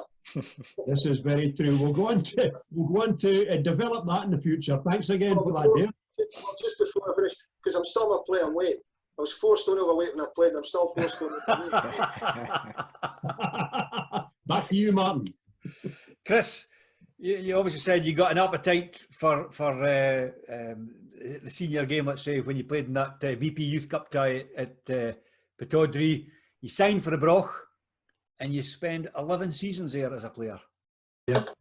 Yeah, 11 tremendous seasons. Possibly two really bad seasons when attitude wasn't right. First season, I thought it was just going to be easy because I did really well in my first season. I think it was 17, but the dreaded pre-season break that I'd probably never encountered. When you were just used to, whatever grade of football you are, you're just used to stopping out, going on to play for somebody else, stopping out, going on to play. But it was the first time that I'd probably stopped playing and training since I was young. 5-6 weeks no training, and you just ballooned in weight, and then you still got to get it off. The beach. No, but I couldn't get it off. For 2 seasons, I was still eating. It didn't matter how much you trained. I mean, if you're still eating a bad diet, then it still wouldn't come off. And in that days, there was only 2 subs as well. So there was one season I don't even think I got into the team, and it took me again a wee wake up call for probably my dad at the time, because I was blaming Charlie all the time and why I wasn't playing. And then my dad spoke to John Thompson, that was a captain, and just said, "John, why is Charlie not playing? I playing Christopher Good." And John says, "Well, he needs to do more at training, Rex, isn't he doing enough at training?" So then my dad had a go at me, and then it kind of kick-started me. I went on and don't laugh at us, Dave, I went on an apple and banana diet that I just ate apples and banana the whole day until I had a meal at night. So it was just apple, banana, tea, dinner, and then you had a decent supper at night. And I came back with a pre-season tournament at Peterhead at a Recreation. It was us, Peterhead, St Johnston, and somebody else, and Charlie couldn't believe the difference. That came back really fit, lost a lot of weight, and I think that's a year I won Young Player, the Sunday Post Young Player of the Year, and finished up second joint goal scorer. So it needed a wee kick up the bum for my old man to get me going again. But I've got to give Charlie a lot of credit, because a lot of the managers would have just thrown him out the door, but he kept on believing in me. I kept on standing by my kid. That he seen that I had talent, but I was just, my attitude wasn't right at the time. But he persevered, and he got his rewards, because we went on and won a lot of trophies for him, and ultimately with the team he built, we won the league through at Cove. So I've nothing but admiration for the man, because it does, when you did become a manager yourself, you look back and the managers that you had played with and played under, and like I says, it was just Charlie, but his training was something to be to noted, but you were just used to it, because it was just run. There was no, I think in 11 years, I think we worked in one set play, and that was Charlie trying to do that back heel that Dave was speaking about, and it never came off. But we never worked in a throw-in, never worked in a set play. He just said, "Go out and play your game." Nowadays, you've got to tell boys, you've got to hit things up on the board, for you've got to go at set plays, for you've got to mark, for areas you've got to mark. There was none of that in our days. You just, if you were marking a centre half, just say like Andy Patterson, for Cove, you had to go with him. So if Andy Patterson was marking you, or you were marking him, you just had to go with your man. Or the same in the middle of the park. If you're playing in the middle of the park, you just picked him up at set plays. And there was the thing that Charlie did was, I mean, he gave you the opportunity. He always had belief in you. It didn't matter if other people at the club or supporters didn't think you were good enough or whatever like that. Charlie would always stick by you. If he had in his mind that you would get a job for him, he would stick by you. He would get you fit. get you fit. He 9 times out of 10 would get me going with saying certain things to the dressing room, which wasn't nice, but he would get a reaction in the right way. Certain other players, he couldn't say it all, but he would get a bit of fire out of me, and he had that kind of knack to do it to certain players, and to me it was a knack that you didn't see very often. That and the other two, Dave's won trophies, a manager, Paul's won trophies. That's, to me, that's it. The secret as being a manager is that how to get the best out of your players, and every one of them's different, and how you could control them. And it's a lot harder now because a lot of the players that are playing in the high league nowadays would never have lasted 5 minutes in that dressing room. A lot about that days, because some of the stuff was brutal, and you had to be thick-skinned to get away with it. Nowadays, it's very much that you've got to be positive. You can't get blast like you used to get a lot about that days, and that's just football changing. I'm afraid it's just football's changing. It's a lot softer.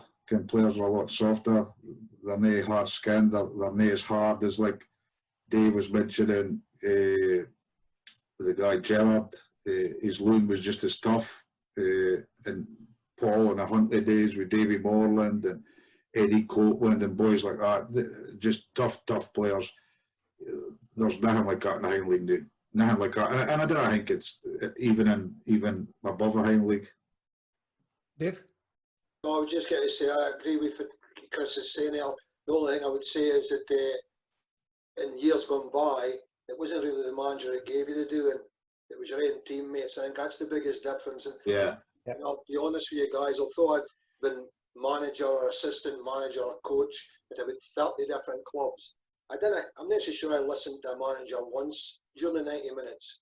I listened to them before the game, I listened to them after the game, but during the game I listened to my teammates. Mike McCarthy, the Peter Reid goalkeeper, if he told me to do something, I did it, boy. So that's, I think, the biggest difference is now is getting, and as you two as young managers, I'm sure you'll agree, the big thing is getting your say on it back, not you physically, but your thoughts as somebody that's on it back. And certainly on my successful years was when I had a leader on the platform. I still did a lot of roaring, but as I've always said to players, I never listened to a manager during the 90 minutes, so why do I expect you? It's maybe frustration, but when your teammate is actually telling you, and that's going to go back to Charlie Duncan. Charlie Duncan sometimes didn't even roar in the park, but he did things that made other players see. So I feel for you, Kris, because you're bang on right. You cannot go in now and give somebody a dress and doing, but in reality you shouldn't hate her, because it should really be done for you so you can then sort out what's going on. It is, it's a change in a little bit. That's what makes football interesting, boys, isn't it? Oh, frustrating. Frustrating. Kris, you mentioned, obviously, in the 11 seasons at Fraserburgh, there was seven trophies came your way, but the league title, 2001, 2002, you left it late. You left it went to the wire at Cove. Talk us through the events leading up to that. Can you remember? I remember it like it was yesterday, because I was on my way out at the club. It was probably I wouldn't have signed a new deal for the club, and I was wanting to leave my options open. And Charlie, being Charlie, that didn't go down well. He would always like to hear he signed up before. Always a year before you run out. He always would be. He would never leave you with less than a year. So I was the signing, and so he was playing. He kept me on the bench all the time just to sick him, and just for me to, you kind of started to understand that we just wanted to sick him for me to turn around and say, right, I'll sign. I want to give a football, but I says, nah, I think it was 9 years or 8 years, and I just want to leave my options open. But we were going for the league, and it was the first time Charlie played a 3 to back ever, and I think it was Derek Milne, Trevor Fleming, and James Geddes was the back three, and we were doing really well going for the league. And Trevor Fleming, I don't know if you were manager for the Locals then, Dave, but Trevor Fleming got hurt at the Locals away and did his ribs and punctured a lung, so he was out, and the only backup we had was a young loon called Scott Reid, which wasn't ready to be thrown in. He played the following week against the Locals again at Belsley, and we got a doing. So Charlie just says, that's us, we've lost the league, we've lost Trevor, because Trevor was influential that year, playing centre half, kind of sweeper in the back three. And Billy Gordon just turned out to Charlie, says, one guy will save you your season. He says, and Charlie says that, he says, stick Hunter in it, centre half, he'll play sweeper for you, he'll organise, he'll get it dad in. But Charlie says, do you think? And Billy says, he plays there all the time at training, stick him in, he'll read a game, like Dave's saying, he'll organise, he'll get other boys. But the problem was that I was up at Wick working. So I was up in the pipeline at Wick, so came down for the Saturday. I think it was Lawson we played. We won that game. We had 5 games left, and we won the three up to the game against the Vale at Belsley, and that was on a Wednesday night. So I was up at Wick working. So Charlie said, I need you doing for the game. I says, Charlie, I want to be able to get due for the game. It's 8 o'clock kickoff. We'll flee you down. And I says, well, you better get a flight sorted. And I was lucky to hear a boss, the guy Murray, that was, he was my boss. He was a fanatic Wick supporter. So he says, Kris, you can catch a flight, get due for the Vale game, but I'm wanting you back up to Wick for 7 o'clock start the next morning. I said, all right, okay. So I got a flight down, played the Vale on a Wednesday night in front, I think it was about 3,500 at Belsley. We beat him 2-1, so it was us and the Vale going for the league. Beat him 2-1. I got him to Minter about 11 o'clock at night, and then I was up at 3 o'clock in the morning to drive 4 hours up to Wick in the morning to start my shift. So we'd one game to go, and we thought it would be a Saturday. So it came out, the fixtures, Cove Rangers on a Wednesday night, doing it at Allen Park. So again, I said to Charlie, look, I'm going to get down for this, you know what I mean? And he says, well, we'll just have to fly you down again. So I went to my boss, I says, look, it's a one-off. And he says, no.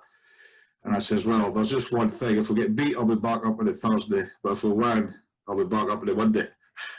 So flew, got a flight down, but that was another carry on. I got back to my digs, and I think I left, and my flight was about 2 o'clock or so. I got back to my digs, taking a quick shower and everything like that. And Farmer Digs was, the shower in my room was terrible, so we always had to go out into the landing and use the bigger kind of shower out in the landing.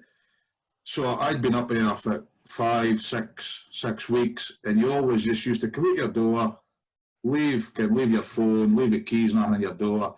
Think of the snib in your door. I mean, so it's still open. Get to the shower and just walk back in. Till this day, I came back for the shower room, and the snib had gone. So I was locked out my room. So no key, no nothing. Here's me trying to catch a flight in an hour's time to try and win the league. Went down the stairs, walked into a room full of 50 folk, 50 women playing bingo. me just with a towel around about my waist. Went to the landlord. Her name was Val. I says, Val, I need a key. She says, Kris, have I got a key? I says, Val, I need a key. I've got to catch a flight in an hour's time. I said, well, I want to try and win a league. Well, you'll need to try these. So I was back up and doing about 3 times, trying all these different keys. All these women playing a bingo, and here's me coming in with the towel and everything like that. But managed to get a key, get the flight down, and it was unbelievable. We turned up.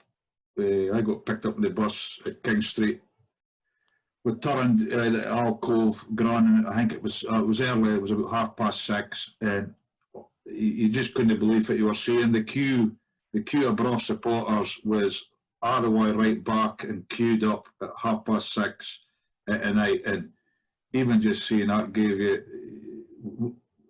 From we got off that bus, we couldn't get to win a league. There's no way on earth we was going to lose that when you seen a crowd like that. No way on earth we were going to lose it. And where are you back on the Monday? I think it was near the following Monday. Kris, that's a fascinating insight to your time at Fraserburgh. We'll get on to your management career next. But for now, thanks. Over to you, Dave. Thanks. I'm going to ask Paul something very shortly, but I'm going back to Hunter for a minute. That two things. That night against the Vale, the crowd of 3,500, 4,000. I got the official attendance from the Broch as 800. So somebody was trying to make a bit more than that one. And another game at Allen Park, I was there the night you won the league, Kris, an amazing night. But were you there the night that the Aberdeenshire Shield game, Broch were 3-1 down in the Aberdeenshire Shield in the final? 3-0. Against Peterhead. Yeah. With about 6-7 minutes to go, and you ended up winning 6-3. One of the most amazing games I've ever been at after extra time.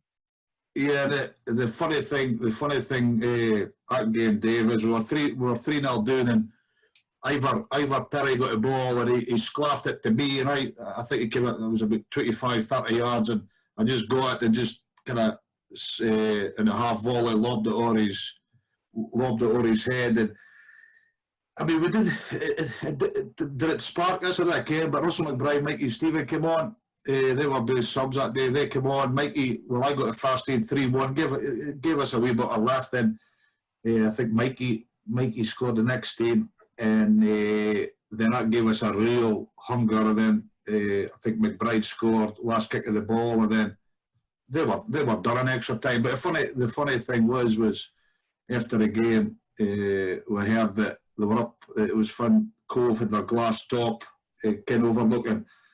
Dougie Baxter was popping out the champagne and things like that at 3-0 with 10 minutes to go, and he had to end up giving it to Larry Broch committed to drink.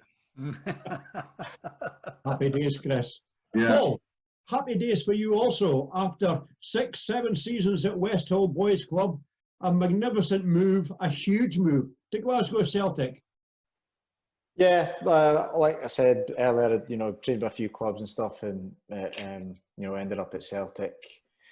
Got offered at 16, got offered a 3-year contract. So I think at the time, you're just. I think back now, leaving home at 16 and moving down to Glasgow, it's quite a thing. But at the time, it was nothing. It was an experience, an adventure, and ultimately, you're chasing a dream. So it was great, and. Great times there. I was there probably 7 years in total. Just working your way through the different age groups, so to speak. But just great times. Ultimately, you're playing football for a living, so it is the best times. And probably the first couple of years there in the youth team. Boys will say youth team times are probably your best. You have the laughs and. You still do all the jobs again. Probably that's something that's gone these days from the younger players. But all the boot cleaning, doing the kit, cleaning the changing rooms, sort of things, and things like that set you up for life. Take pride in your work. So it was a good upbringing, a good start. But ultimately, your aim's to get into that first team, and it took a while, but I got there eventually. Only for a few games, but at least I can say I've done that. Yeah. Did the club look after you when you first went down, Paul? Because it is a difficult move to go to a big city like Glasgow. Did you stay in digs with some other players? Is that the way it worked out? Yeah. So when I first moved down, there was another lad from Aberdeen, Lee McPherson. We both moved down. We stayed in digs with a family, and there was the 3 Irish lads were there when we first moved down. Colin Healy. Mickey Doyle and Liam Miller, and Liam Miller, sadly passed away a couple of years ago. But what a player he was, and that was probably the wake up call. I maybe naive to think that I could go down there, and I'm not saying it would be easy, but go down there thinking it would. It's a straightforward path in the first team. But when I seen probably Liam and Colin training, you realise that's the standard you need to reach to even get close to it. And but you know, my whole time there, some unbelievable players trained alongside and played with. You mentioned being a boot boy. Whose boots did you clean, Paul? Well, it was different. We used to do it differently back then. So we were in groups of 4 and 5, and you get assigned jobs. So you would end up cleaning all the boots for say a 2-3 week period. Then you get moved onto the kit and such like. But there were certain players, you obviously, ones who weren't really that bothered, and it was obviously back in the day. Everyone wore black boots, so it was just the polish, and certain players, the sort of older ones, would be, I need to see my face in those boots before they're deemed wearable. So it was, no, but again, good times. Players coming in, if they're not happy with their boots, you're getting locked in the boot room, lights off, and boots getting launched about to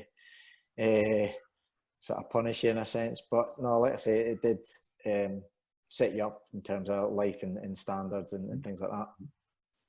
And then, of course, you were captain of the youth team that did the League and Cup double, and that must have been a proud moment for you. It was, especially it was the BP Cup finals against Aberdeen, so that always made it special. I think for me, obviously I won't go into it, but with Aberdeen offering me a contract, then withdrawing it, I was always desperate to do well. Probably more so even when you come up the road, because sort of more friends and family would come to the game, so you were always desperate to do well. But so winning that cup against Aberdeen was a great one, and obviously proud because you know, a lot of people say, you know, play at Celtic, you have to win every week, you have to win, you're expected to win trophies, and so no matter, I've always said it, if you're a captain of a team, regardless of what level, you should be honoured, and I certainly was to captain that team to a cup double, League and Cup double, and some of the players in the team obviously went on to have great careers. So again, it was a pleasure. You moved on from captaining the youth team to captaining the reserve team, and they too won their league. Yeah, I think the reserves, it was obviously again different. I think it changes every year. I think the reserve sort of level, it's gone under 21s, it's gone under 20s, and you could only play a certain amount of first team players, etc. But there was times where we literally had 11 first team players on the park, and so it was difficult at times to get in the reserve team. But for a couple of seasons, I was captain and managed to win. I think that the reserves at that point were probably on about 5 or 6 in a row. So you were obviously under pressure to keep that up, and ultimately you do well in the reserves. That's the aim to then make it into the first team. Mm-hmm. And in August 2005, you made your first team debut for Celtic at Dunfermline Athletic in a 4-0 win. Throw us some of the names of some of your teammates that day. It's one of those things that people say you always remember it, but it's a bit of a blur. But I think, well, Arthur Boric was in goals, talking Bobo Balde, I think Paul Telfer must have been right back, Stilian Petrov, Nakamura, John Hartson, guys like that. So it was Gordon Strachan's first season, so we used to call them the big hitters. Neil Lennon was obviously the captain at the time, but he was injured, hence why I probably made it onto the park. But you know, like Sir Kris Sutton and guys like that were starting to move on, and you know, hopeful that we could then get a chance, but it wasn't to be. But I was still, you know, in and around the first team for a couple of seasons, but obviously didn't play as much games as I would have liked to have. Mm-hmm. You went a couple of loan spells, Paul. Did you enjoy that? Loved it. It's something I should have done earlier in my career. You kind of get caught in a bubble being at one of the old firm. I would say you think you're, you know, playing the reserves week in, week out, but you should really be going out and playing against men. And these guys will agree that, you know, the younger you are coming up against men's football, no matter what level, it certainly toughens you up and you grow up. And I had the opportunity to go to Morton on loan when I was about 18, 19, and well, my agent at the time and the club, we agreed, we said no, but it's probably something I should have pushed for, because it wasn't until I went on loan that I realised, this is what football's all about. I'd been sat on the bench for the first team for a year. But ultimately, football's to be played on a Saturday, and it wasn't until I got my loan period that got that experience of you training all week for your game on a Saturday, and I absolutely loved it, especially St Johnstone, because at the time we were in the old First Division, up at the top, challenging. It was the year actually Gretna had won the league on the last day, so it was that season. We'd knocked Rangers out at Ibrox in the League Cup, so that was another great night. So it was great to be part of that. Then I went to St Mirren. It didn't quite work out the way I would have hoped. They were in the Premier League at the time. It was a bit of a relegation battle. So I think the manager, there were certain games he didn't put me in, just felt that it was going to be a battle, and thought, I was a bit young at the time to deal with that, and he went with more experienced players. But again, that was an experience, because you had to deal with the disappointment of being left out of the side, because up until that point, like you said, being captain and things, and I was always sort of a pick in the teams that I played for, and so it was a learning curve as well, but certainly a good experience. Of course, during your time at Celtic Park, you picked up 10, or was it maybe 11 under-21 Scotland caps? Yeah, again, I think 10 or 11, it's something I probably should know, but it's kind of gone. But again, experiences that are great.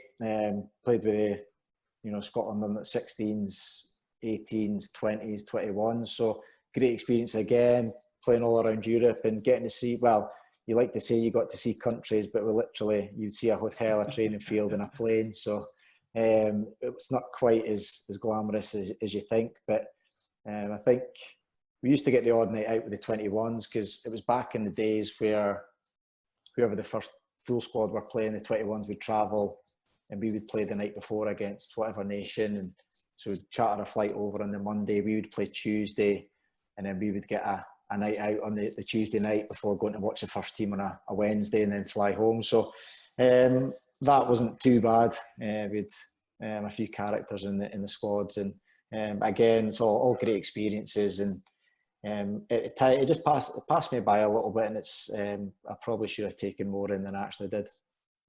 Brilliant. We'll go on to talk about your career at Ross County in a very short time.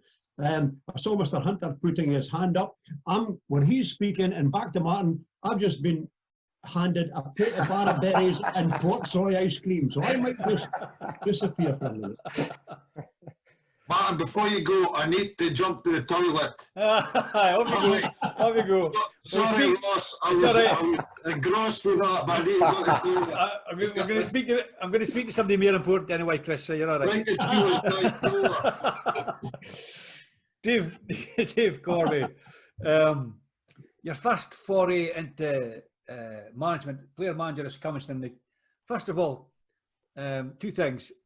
A lot of viewers will have no idea where Cumminston is, because being a Murrayshire loon, there's Cumminston up in the Murray coast, not to be confused with Cumminston in Aberdeenshire. And also, although I never saw it, there was a very special feature at Cumminston's ground, I'm led to believe. Something quite unique. Maybe you can tell us. So tell us where it is and what that special feature was. Well, I suppose the feature I think I was speaking of was, if I could begin, I was asked to go up and play for Cumminston, and I hadn't a clue for Cumminston was either. But this boy Dave Galdi drove me up to Cumminston, and I turned around the corner past the bowling green, and I could see this pitch. But the pitch was a bit like Wicks, which you'll ken Wicks pitch, Paul. But at the top end, if you can imagine Wicks pitch, but at the top end, there was trees, but the trees overhung the pitch. So if you can imagine people taking corner kicks, and this happened regularly, it wasn't new again. You take a corner kick, but before it reached the 6-yarder, it would hit a tree and just drop like a shell. So it was, and it must have been something to do with the council, something that they weren't allowed to cut it down, Martin, I did again, but referees just had to play on. So it was an absolute shambles. Now the funny thing is, and I've been up past to see it, but Commonston now have a completely flat pitch. They've got floodlights. They've got a grant to get floodlights around the pitch. Obviously, they have a massive standard, but they're floodlit to be able to play a game. But they play in the summer league, so I reckon how that grant worked either way. But they've now at least got a flat pitch. But my lasting memory of Commonston, because again, that was my first managerial role. I arrived at that game, and a certain man called Andy Bissett, but was just basically, and every club's got him. You're at a club now for your Colin Grant, Paul, so you can't take a person sweeping about, you can. But Andy Bissett just did everything. But I'd never met him before. When I went in about, I was astonished to see what something I'd never seen before either. He was lining the pitch with, if it was a barra, but the barra had a funnel. And it was loaded with sawdust. So this sawdust fell through the funnel, and he was lining the pitch. He was going, I've never seen it before, I've never seen it again. And so I thought this was fascinating anyway. So I was introduced to him, and I'm pleased to meet you, Davey. You'll be playing today. I said, well, I've already played a Scottish Cup tie for the locals, so it's a Scottish Cup tie. When I met her, he said, we're going to get beat anyway. So I was up there to play the game. But I'd never been at Commonston, but I was quite impressed that they did a nice looking change room. So I walked out of the change room. This time, he's finished lining the pitch and he's hanging the kit up. So he finishes hanging the kit up, and then he's got this bit of paper. He said to Davy Golf, I was the manager at that time, woke him up, says, if it's a team of days, so he's writing down the team lines. So we get changed. I can zoom in the pitch ball, and I looks across at the linesman with the flag. It's Andy Bissett. I'm honest, that's some of the first thing it is. This just can't be right. It's like someone out of 40 towers, he just away again. So we'll finish the game, I go in, he's pulling up all the shirts and everything, tidying everything up, we hear a shower. So I thought, this is great. I say to Davy Gall, the boy busy, he does anything so And he says, oh, he's busy, Andy, he's trying to get a committee going, but it's not working. I says, right, will you get me down the road? I says, because it's Saturday night, I'm going to walk out, okay? He says, oh, but we'll go round for a social club. I says, a social club? There's a social club in Commonston. I mean, I don't think you've been in Commonston, Paul, but I'll been in a street. So anyone goes round to a social club. It was a very nice social club. I got a shock of life. It was something similar to Modsy, Kris, kind of a nice, sweet, compact social club. And Faz behind the bar pulling a pint. I kid you not, Andy Bissett. And he says, you want a pint, Davey? I says, how much is that? He says, oh no, you get a pint for playing for us. So all the players got a pint, so he pulls a pint. He then turns, and that just made it was just paradise to me. He says, what you want to eat? I says, is there sandwiches? He says, no, you can get scampi and chips or chicken fillets and chips. He turns around and he's got like this for the front.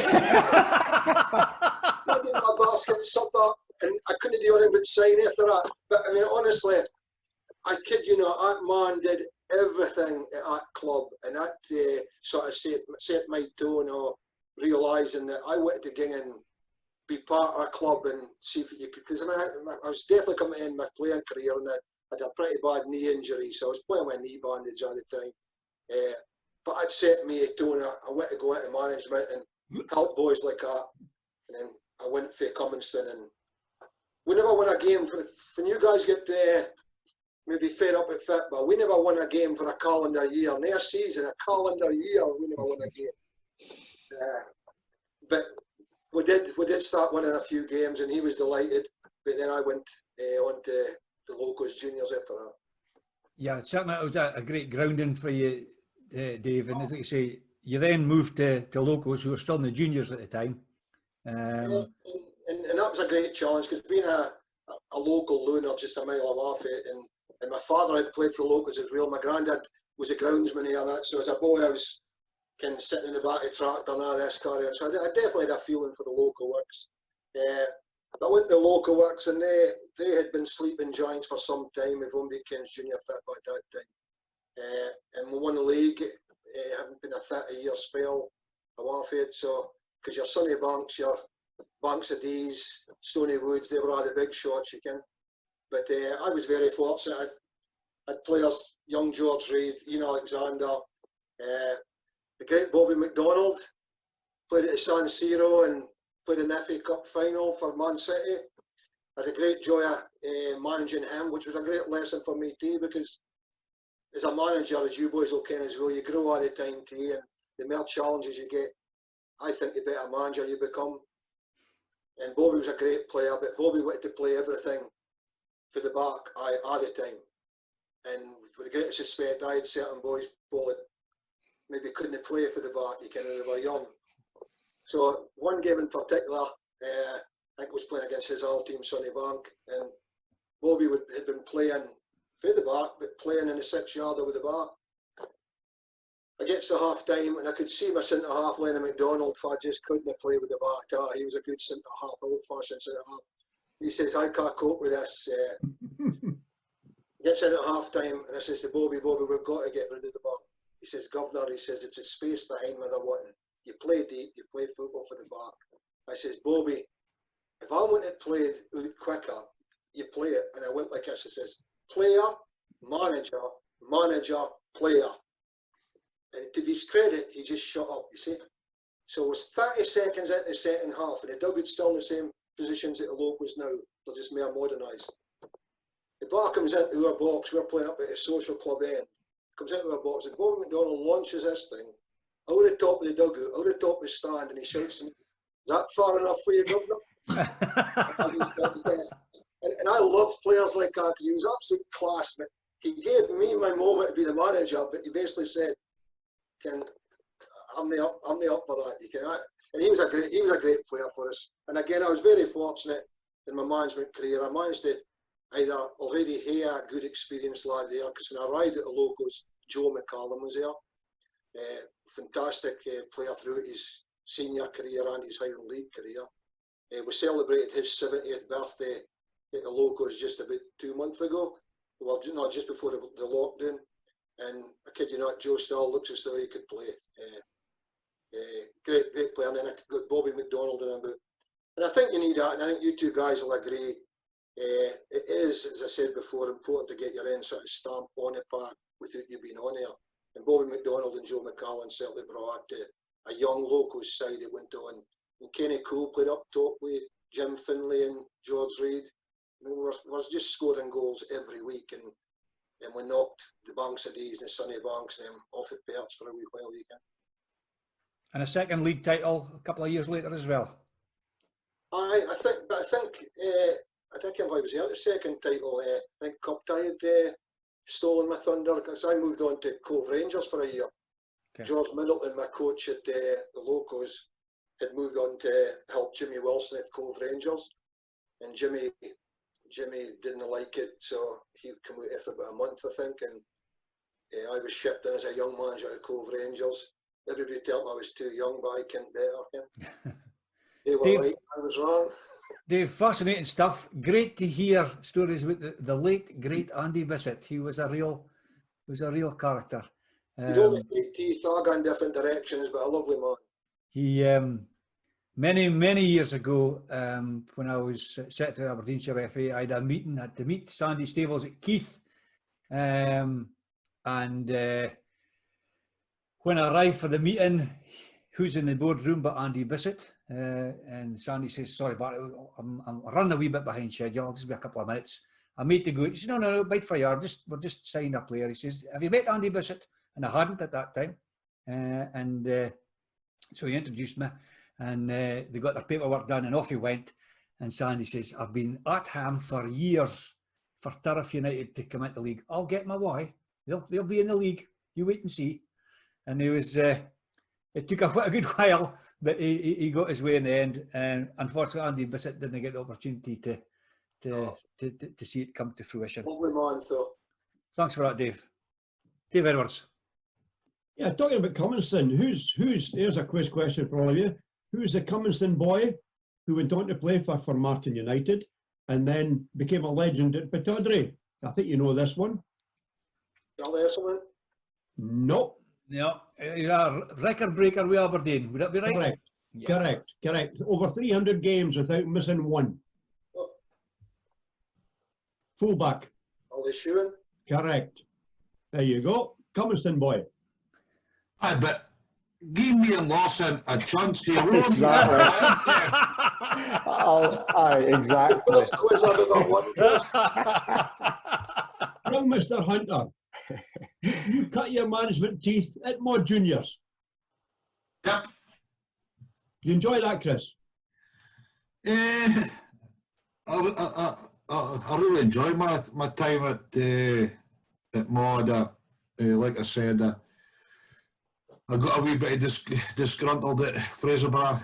The boys that I kind of grew up with and played with were starting to dwindle, and there was like a new squad in the block that, whether I agreed with it or no, I didn't feel comfortable in that environment anymore. I wasn't enjoying my football. I wasn't enjoying turning up to training, and I'd already been coaching with the Mental FC in the Buchan League, so I was doing that on a Sunday and playing for the Brock on a Saturday, and I was helping Keith Elias at Mental run the team, coaching them and things like that. So coaching was something that I really liked. So I just felt that I needed a bit of direction. I had a couple of offers in the Highland League, but the Mod were defunct for a year. They couldn't field a team, so they'd taken a year out of the juniors, and I went up and had a meeting with them, and I mean in a little wee ramshackle porta cabin, and I just says, right, they said, oh, we've gotten this away. They had a good running social club, and they had a wee bit of money, no that we was going to spend any money, but they were just really wanting to get their TV back up and going. So we took it on with, I think it was 3 or 4 players at my first pre-season training, and they're saying, where are you getting the players for? And we just thought that, well, we'll just get out, and Charlie gave me a couple of guys, we scored about the Buchan League, we did this and did that. So we won the league in the first year that I was there. We got promoted to the Super League, and it was the first time I had won anything in junior football, and we won it in the first year.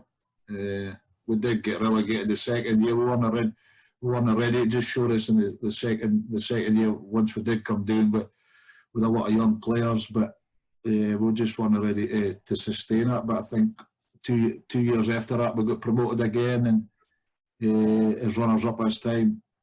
And then they've never been out of Super League since, and great delight as well. We built a brand new changing room facility up here. My dad built it for us to get into the Super League, because the dressing rooms weren't inside the fencing, so they weren't going to allow us to go up unless we had something inside the perimeter of fence. So my dad built it in 12 weeks to get us into the Premier. So no, you still take a bit of pride of what we achieved there, and I still look at the results, and it's still good that they're still a Super League club.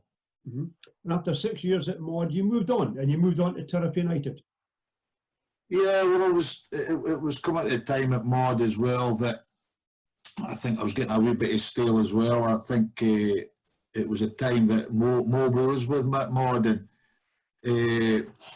he was with me for 2 seasons, so it was coming at the end of that season, and I think that we were playing Hermes at Mod one game, and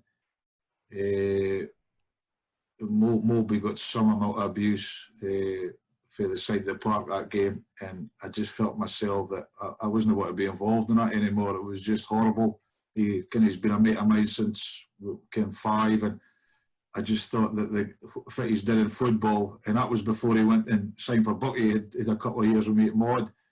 And I tried to, it was before I went to Turriff, and I just says, this isn't the standard of football what it be. I said, I'm listening to my mate here that's won in Highland League football, captain the semi-pro team, and he's getting us abuse for the sidelines, and it put my clean off a wee bit of the football side of it. At standard of football, I just thought it was terrible, and I went.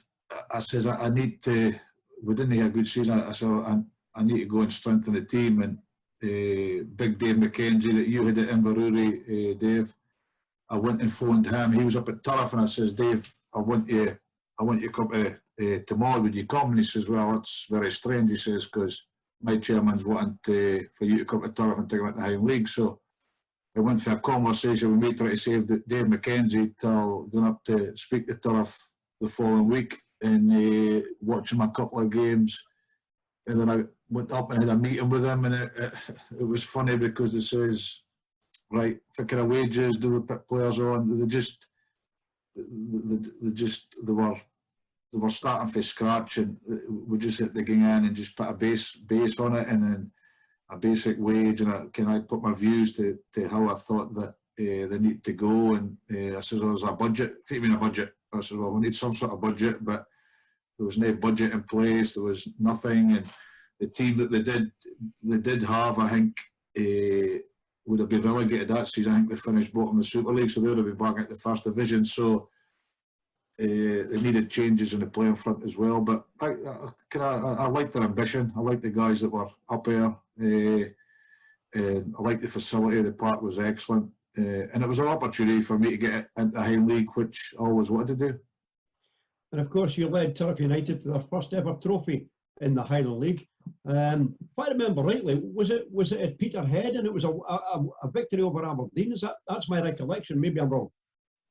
Yeah, it was against a full-time Aberdeen team. We'd actually had a really tough couple of games. We played Peterhead in the first round at Balmoor, and we beat them at Balmoor. Then we played the locals away. We beat them in extra time. Then we had Aberdeen in the final, and they had guys like what's the guy called? Is it McGuinness? Is it McGuinness that we put up front?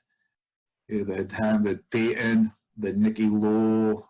They had Pollitt. Pollitt was playing.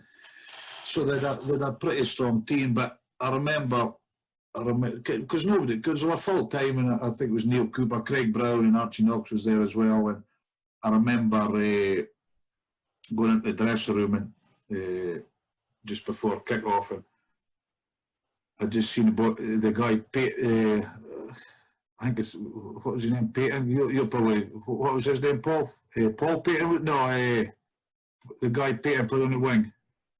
Yeah, boy, Pollitt. Peter Pollitt. Yeah, Pollitt. No, there was a boy Payton. Is it Nate Payton as well? Did he come for Celtic? Payton. Can't think. Winger. I can't remember his name, but he came off the bus, and it was right up my street. He came off the bus, came walking into the Balmoor Stadium with flip-flops on.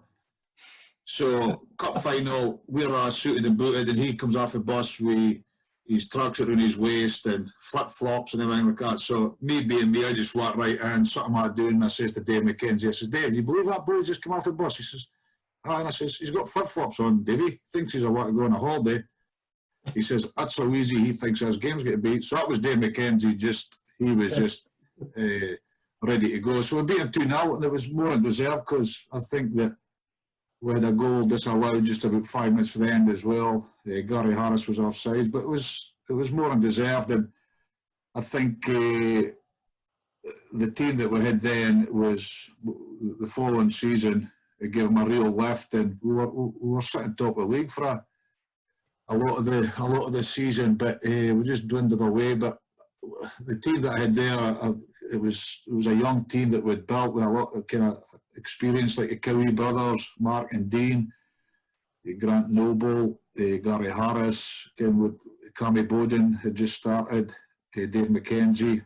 So it was a really strong team. But the biggest pleasing thing was just seeing Eddie Morrison, that's been involved at Turf for a lot of years. It was his trophy that he'd sponsors for a lot of years, and just seeing his reaction after the game, it was something special for all the work he'd put in, and to see the trophy that he'd sponsored for a lot of time, his home team winning it. It was really pleasing for Eddie and his family. Mm-hmm. I can imagine Eddie Morrison and young Ellis Ducat, and I imagine the party went on long into the night that night, Chris. No, it wasn't, because it was a Wednesday night again, so it was just a case of a couple of beers. I think even at Peterhead Club, I'm not going to blame you, Martin, because you weren't there at the time, but they even shut up door early, like, so couldn't even get a beer. So Wouldn't have happened in my time, Chris. Would wide open for you, but well, I cannot. But no, we had a big party. Eddie had us all round later on in the season, so we had a big party there. Happy days, Chris. Thanks for that. No, no problem. Paul, 2007, yeah, up country to Ross County. I think 6 seasons you spent there, but what a phenomenal time for the Victoria Park side. Obviously, moving up the leagues and winning getting into the Premiership and Scottish Cup appearances. Must have been a fantastic time to be up at Dingwall. It was originally signed there. Well, they'd just been relegated to the old second division, and I had a year left to run on my contract at Celtic, but sort of spoke to the manager, and first team opportunities would have been even less than they were. So we decided to terminate my contract, and I was a free agent. Ended up at Ross County. Initially, to be perfectly honest, I was probably going up there for a year, hoping to get a season of first team football under my belt and move on. But I was still there 6 years later. So who's the manager, Paul? Who signed you? Dick Campbell signed me, and he was sacked probably not for signing me, but he was about 6 or 7 weeks later, I think it was, and then Derek Adams got the job. So yeah, with six great years. Loved pretty much, I would say, every minute of it, to be honest. Which, when you're doing well and playing well and being successful, I guess that the enjoyment comes hand in hand with that. So it was a great time. And initially, let's say when I got up there, the aim for the club was to bounce straight back into the first division, because there was talk if they didn't, then they would be going back to part-time football. So that was a pressure at the time. Fortunately enough, we did that, and then I wasn't even to predict what was going to happen later on with this sort of Scottish Cup run, and then obviously getting the club into the Premier League. Scottish Cup, obviously disappointment in the final against Dundee United, but obviously the semi-final must have been sweet for you. Would you like to tell the viewers the events of that day? I would love to say it was sweet for me, but I think I'd pulled my hamstring in the quarter-final replay against Hibs, and so I was literally doing everything to try and get myself fit for the semi-final against Celtic, and I'd done the old hyperbaric chamber, was doing extra treatment sessions with the physio. There was anti-inflammatories. I was sticking them up places you should never stick things up, but I was told if they go up there, they get into the system quicker. So I was doing all sorts. I was trying everything, but I literally managed to train probably 3 or 4 days before the game, and I thought I was fit and ready. But the manager was probably right not to play me. I was on the bench and got on for the last 5 minutes, but yeah, beating Celtic, and I would say comfortably. We were certainly the better team on the day and fully deserved it.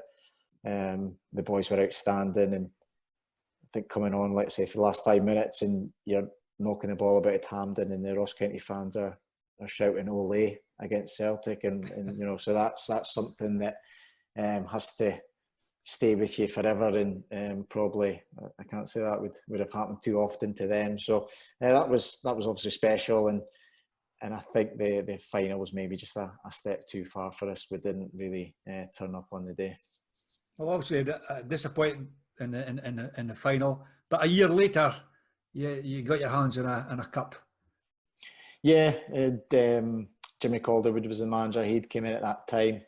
We were actually struggling in the league, and we'd got to the final of I even lose what it's called these days, the Tonics Challenge Cup.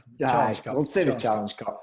The final was due to be played in November, and Willie McStay was our manager at the time. That was due to be his first game.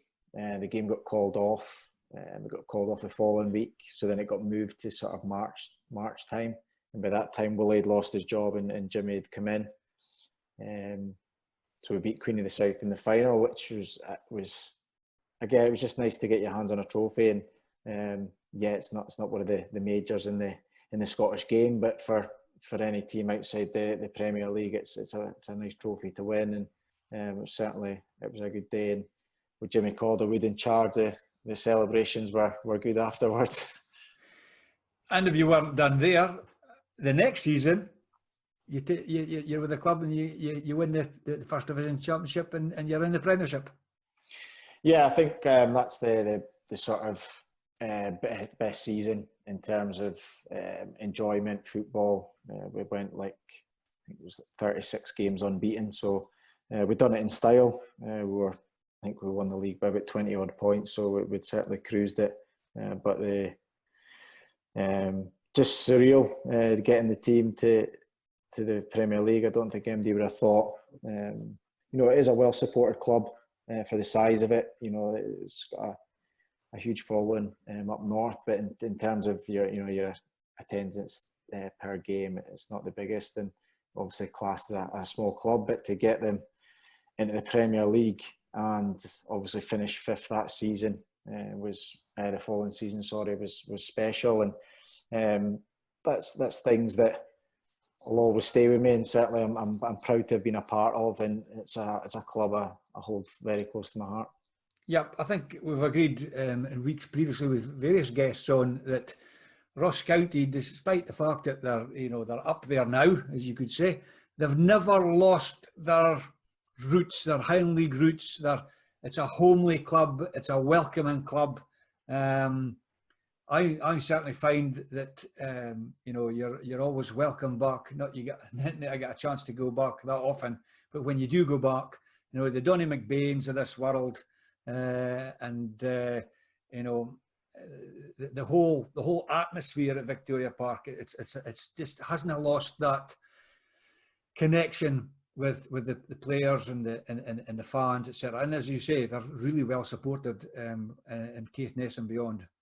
I think you're right, and no matter where the club's gone, they've still got those guys around the club who were there back in the Highland League days, and like you're mentioning, Donny and Davy the groundsman and Susan the kit woman, they're still there. So it's people like that, and like Dave was saying earlier, these people are the life and soul of clubs at Highland League level. But it just shows you that these people are still involved at Ross County, even though they've sort of travelled through the leagues and they're playing in the Premier League now. These guys are still part of it, and I think the chairman's got a lot to do with that. He's a firm believer in keeping the club close to its roots, and they've certainly done that. Excellent. Thanks for that, Paul. Dave? Paul, quickly. Roy McGregor, brilliant chairman. But his son Ali will keep you right also in match day. Yeah, he still phones me now and again. Me too. He's some man, and he was always around the club. He's certainly not shy in voicing an opinion. I don't know where his loyalties lie. He'd certainly be quick to tell you how rubbish you were one week, but then you were the best player at the club the following week. So it changed from game to game on how well you'd done. But no, certainly again another one who's firmly part of the club, and every player, any person who's come into contact with the club will certainly know Ali. Great stuff. Thanks for that, Paul. Dave Cormie, season at Cove Rangers, then it's off for almost a decade at Formartine United, firstly in the juniors. Yeah, probably the happiest I've been at any club. Although we had to build a side twice over, because the thing about the juniors, and Kris touched on it himself, we modern. Once you build a team, and the turf as well, Kris, you build a team, Highland League clubs come knocking, and away they go with the nucleus of your sides. But no, I had a great time at Formartine United, and I'm sure these two gentlemen it's alongside me tonight will agree. The chairman there is just fantastic. If you can't be successful, gentlemen, at Formartine, then it's only your own fault, like that, because it's the first chairman I can that doesn't put anything in any barriers in front of you. He backs you every step of the way. So I really enjoyed my time there, but I was very fortunate again because Mike Cormack had come off, he'd turf playing in, Kris, before you were It's Nathan, he joined you at Turf as an assistant for Kris. I think he played, was he player manager at Turf maybe? I think he was, yeah. And I got him across to play for Martin, and that turned out to be a great relationship. And I have to say, probably throughout my career, when I've been successful, certainly in the Highland League level, Mike was the person that probably got had of my best signings for me and set up a lot of business. So a lot of credit to him. But back to for Martin, we were blessed with, I was blessed with coming out of a Cove Rangers dressing room that I freely admit it was me again that didn't get a job done. So I remember I got a great bit of advice for Alan McRae, that sticks with me. I went out to see him. I says, listen, Alan, this isn't the job I thought it was. Because I had left a local side that was, although being a juniors, it was winning trophies every season. And Cove Rangers, we got the League Cup final, we got a doing up at Christie Park for Elgin, I think it was. Which was no shame, but at the same time, I was a winner, I wanted to win, and I didn't feel as though the dressing room was right behind me. And Mr. McRae gave me a great bit of advice. He says to me, he says, looked across the desk and he says, did I employ you as Dave? And I says, oh, manager. He says, well, if I manage. And I thought, although it sounds brutal, he was absolutely right, because I was there as fit my manager. It wasn't his problem, he was the chairman. He didn't do anything to stick in my way. And that stuck with me to go into the following clubs you can. But going for Martin, I think Arthur understood as well. The only reason I left for Martin was to get back, same as what Kris did, to get back into the Highland League. Because the juniors was good, but losing a whole squad of players every other season didn't make a manager's job very easy, you can. But thoroughly enjoyed it, and there's still people there, obviously, that was there at that time behind the scenes. Good times. They always good for me disciplinary wise, because in the junior grade now, there's a good referee sitting with us tonight, but the junior grade suffers badly because, in fairness to referees, they are using the junior to try and get into the Highland League and further. So they've got to stick absolutely by the book, and some of my shouts weren't too clever for the side, I must admit. And I got a number of red cards. One in particular, I was sent to the stand. Well, as you well know, the stand, I've got a stand. They've got enclosures, but no stands. So I was sent to the stand in the first half. The referee come up at half time and said, "You're still standing at the side and coaching your team." He says, "Well, but I'm not near the dugout." He says, "No, but you're not coming out for the second half. I need to see you and your secretary in the referee's room." Well, I don't care like it is now, guys, but I didn't think the referee room's still not very big, is it? It's still a pokey little place, as it should be. No.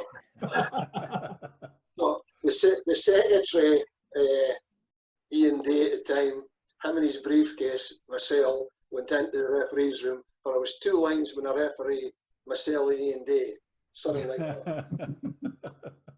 Now I was told in no circumstances would I be coming out of that dressing room for the second half. And as we touched on earlier, I was speaking about I come out of that dressing room, they're probably still there, but the keys have got big wooden things on it with numbers and that. It fell on the ground. So me being me, I picked it up on the way out and says, "Well, if I'm making out, nobody's going out." And allegedly locked the door, walked out.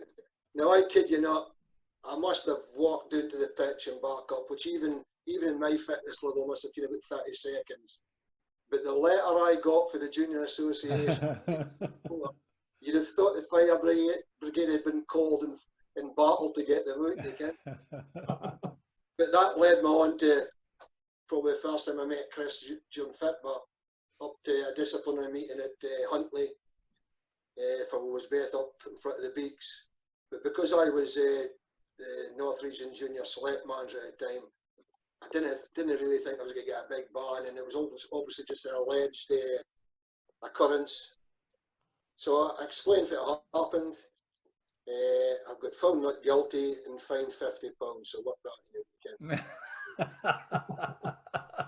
But Dave, you won 8 trophies in 9 seasons at Formartine United, including the league title in That's because the 2001. referees were, terrified they wouldn't get out for a second. Including the league title of 2001-2002, but you also had a great Scottish Cup run at Formartine, the Scottish Junior Cup. Yeah, again, learning for myself, because I look back at it now, and hindsight's a great thing, of course it is, lads, but if you kind of look back and sort of learn from it, then you're not really doing your job. But we drew Renfrew in the quarter-final of the Scottish Junior Cup, which is a massive thing, and still would be a massive thing. I still want to see junior teams up this way getting as far as that. But for a club like Formartine at that time, they'd even stopped Canis Formartine, so would really have made a mark that we're not getting cut Formartine. But we drew Renfrew away, and for some reason, I decided we weren't going to travel do the night before. I think in my own head, because with a young squad, I didn't know what to mark it too big a fixture for him. That was the way I saw it anyway. But I should have went down, because when we got to Renfrew, the pitch was all right, but basically the dressing was an absolute hole. It was shocking, and I should have done my homework. We stuck a super sir in our dressing, so it was full of just fumes. It was just horrible. Somebody had left a nice little message in the toilet itself, and it was stinking. It just didn't feel like the quarter-final of Scottish Junior Cup. But the biggest thing for me was I met the Scottish junior manager as we were doing the warm-up, and he said, "What's happening today, Davey?" Why is Finlay not playing? Jimmy Finlay at that time, again, I can't, it's just junior fit, but we scored a ridiculous amount of goals. And the Scottish junior manager was actually doing to get ahead of him, because he was getting to play in the next international. But Jimmy Finlay had picked up a 3-match ban about 7 weeks prior to that, but with a really bad frost or whatever, and we couldn't get fixtures played. And the Scottish junior manager said to me, "It must be the only region that wouldn't have put fixtures on, so this guy would be clear for this particular game." And it was a wee bit of, I'm not going to say a carve up, but for some reason I think Formartine got a bad bit of the stick here, because I think if we didn't Finlay play that day, we'd have been good enough to beat Renfrew. We got beat 2-0, I think it was, and Renfrew won a cup. So it was that close, Martin. And I look back, and as a manager, and I'm sure you guys are the same, you look back at your wins and enjoy them, but you learn far, far, far more after losses, but you've got to use it the right way you can. But it was a big chance, and I regret that. I regret, because see if I'm Martin had in the Scottish Junior Cup back up the road, that's real history, isn't it? The party would still have been going on with Athol, I think, Dave. Yeah, I know.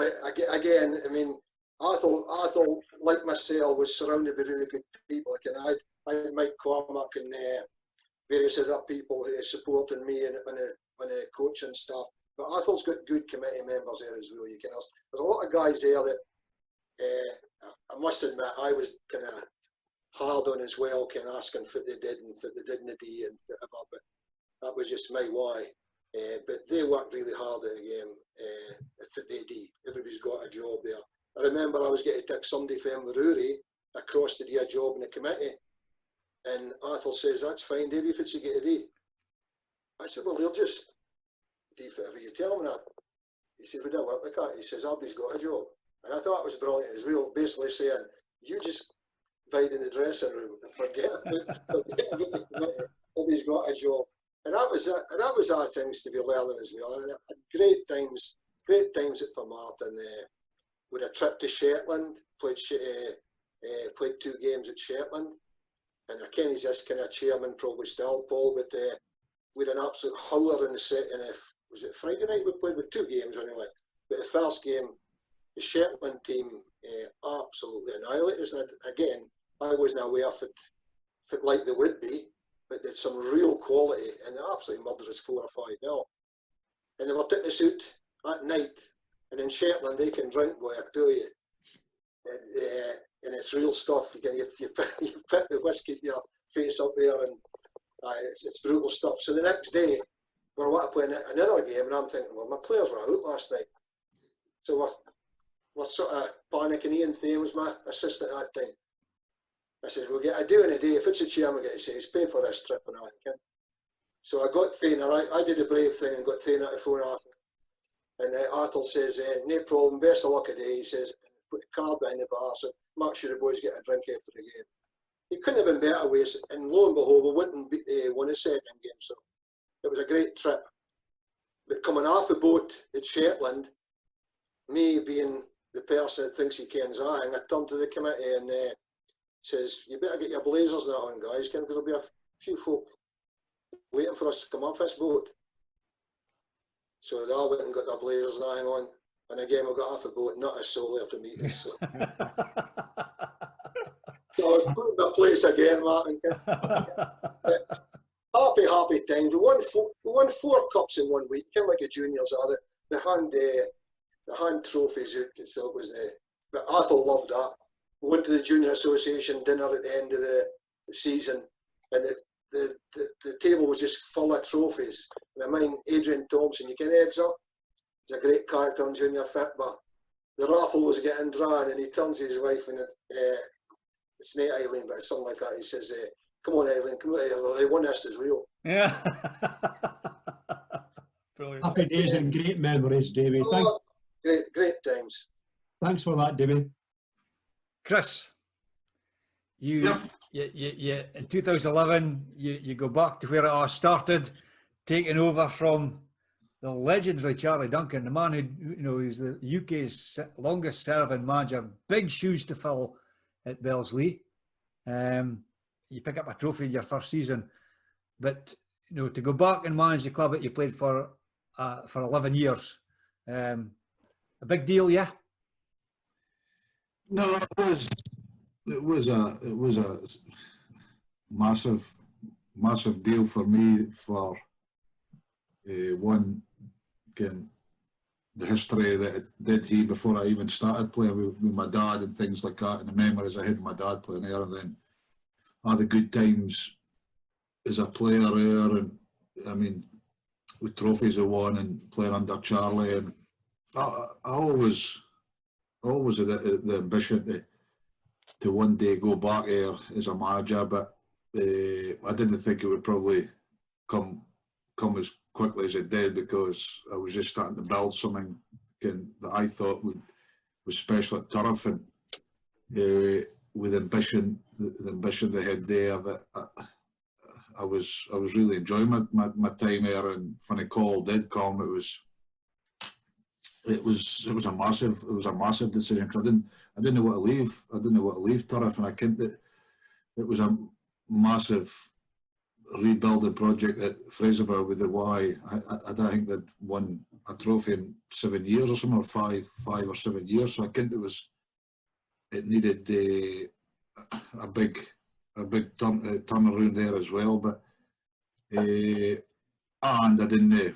I mean, it had to happen. I think it would be difficult for Charlie to step down, or, I mean, cut a break, because that's just the way Charlie is. He's just got fib in his blood. But something, I mean, you've got a board of directors there that want to see the club being successful, and like I says, the one that picking up trophies, they were the one that challenging and things like that. So they made a decision to get rid of Charlie. I didn't want it to take over for him in that kind of circumstances, but I just felt that if I didn't take that opportunity, that the way the Broch were at gaining managers time, then would the opportunity arise again? I didn't think it, so I thought that it was, I had to take it, and I probably would have regretted it, but like I said, it was really hard for me to leave Turf, because you had so much good people there and it backed me, and I didn't know what to leave. But like I says, there was only one club that I would have left, and that was for Fraserburgh. And you're a very successful period there, Chris. Yeah, 3 trophies. Yeah, I won 3 trophies in 4 years, and A couple of great Scottish Cup runs as well. I think we got the 4-3 against Stenhousemuir. We got beat down there, I think maybe 2-1, was it? 2-1, 2-0. So we had a couple of good Scottish Cup runs as well, and did all right in the league as well, challenged, but which was pleasing because you're always gauged if you win as a manager, the trophies you win as a manager and how successful you are. Kind of a lot of managers been in the game a long time, but if you didn't win trophies, then it's the same as a player. I mean, there's not a lot of people remember if you didn't win cups and trophies and things like that. And it's exactly the same as a manager, that you want to win your first trophy of management as quick as possible, because you don't care when you get one the next team. So to take a couple of trophies back to the Broch and win it, and probably win it already win it as a player, then you win it as a manager, it's extra special as well. And I take it the longer time goes on and you didn't bring back a trophy, there would have been comparisons made to Charlie, given the fact that he'd been there such a long time. So it would have been beneficial, the fact that you picked up a trophy. I think in the first 2 seasons, I think was it the Aberdeenshire Shield and then the Aberdeenshire Cup the season after. We did a double one season as well. We won Aberdeenshire Cup and the Shield in the same season, and then I think we did a Shield.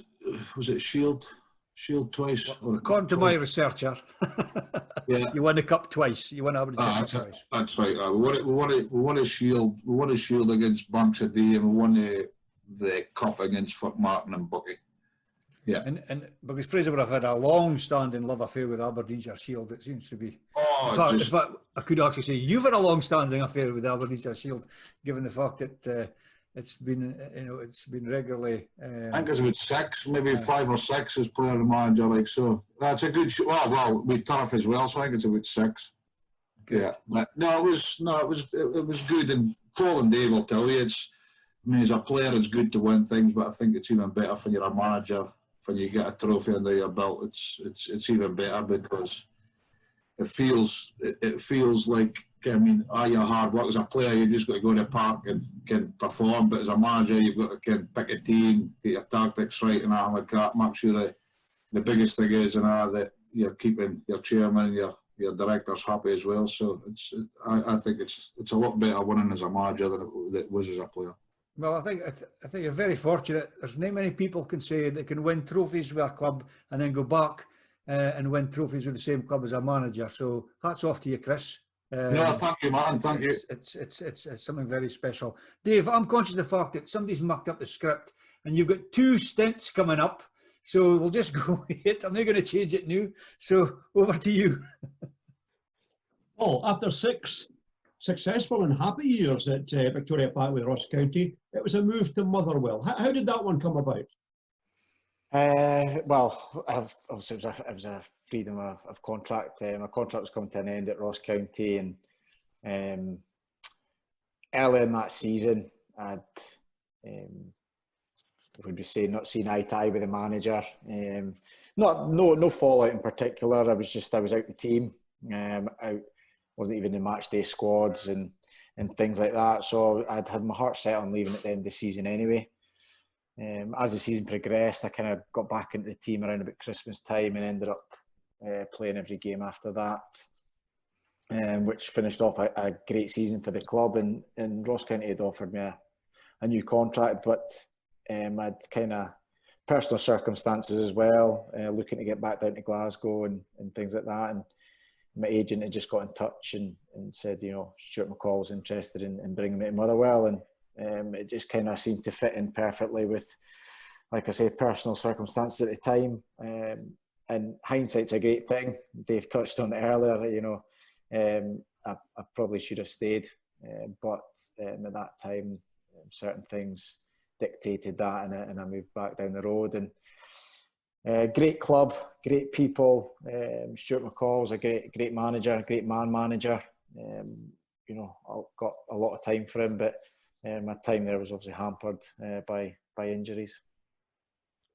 And when the time came to call an end to your your playing career in the top division. That must have been a difficult decision to make, Paul. It was very hard, but also at the same time probably sensible in a sense that I knew I'd sort of been injured for about 18 months of my 2-year contract, so I wasn't daft enough to think that I would be getting a new one. So towards the end of that season, we'd obviously changed managers, so I hadn't even played under the new manager. I knew it'd be my contract wouldn't be getting renewed. Came back up the road to Aberdeen for the summer, and sort of had to assess my options, or so to speak, what I was going to do. I was 31, 32, and my agent had come, and a few clubs wanted me to go and do pre-season with him. And truth be told, I probably wasn't confident enough in my body could hold up. So it was a better to kind of look at my the next sort of stage of my life and look to get a job and potentially go part-time, and that's what ultimately happened. And it was a sensible decision, because going to Formartine, I think my first year there, Cove obviously pipped us to the title, but I think some of the football we played that season, I think if we'd won the league, it would have been talked about for years, because it was unbelievable, and that sort of got my love for the game back. I'm conscious of time, and I'm noticing, Martin, I'm going to move you. Is it okay if I move Paul on to his Formartine career, Martin? Just Yes, indeed. Yep. A wee bit of short circuiting. Who was the manager that brought you to Formartine, by the way, Paul? I think he's on the show tonight. How do you rate Hunter as a manager then, Paul? There's the next question. No, like I said, we were very unfortunate that first season, especially. We had a great squad, great bunch of boys, and like I say, I had a tough couple of years at Motherwell in terms of losing my sort of love of the game, and I came to Formartine, and it got my buzz back again. Don't get me wrong, I found it hard adapting to the working during the day and going to training at night and things like that, but it's got used to it. And Kris has got a great bunch of boys, and he'll correct me in what I'm saying, made me 10, 11 signings that summer. But great bunch of lads, great, very, very good players. We were just unfortunate that I think we lost the league by 4 points. COVID beat us twice that year, so it was close. And like I say, I think we scored about 130 odd goals or something. So it just showed you that the football we were playing was really good, and it was really enjoyable. We were just, like I say, we're probably the biggest regret is not winning anything. Mm-hmm. After a couple of years as a player, the opportunity came along to become player manager, and that was something you grabbed with both hands. Well, yeah, no. The offer was put to me, and I kind of wasn't overly. It wasn't something I'd thought about. Management, yes, maybe further down the line, but certainly player manager, because I mean, ultimately, what's happened, I've stopped playing, and it's not something I wanted to do, but it happens. Sometimes it's easier to leave myself out than somebody else, and rightly or wrongly, I've done that. And Dave touched on it earlier. You learn things, and you're always learning. And I probably there's a regret at times that I haven't played as much as what I should have. And now it's probably getting to that point where you're past the sort of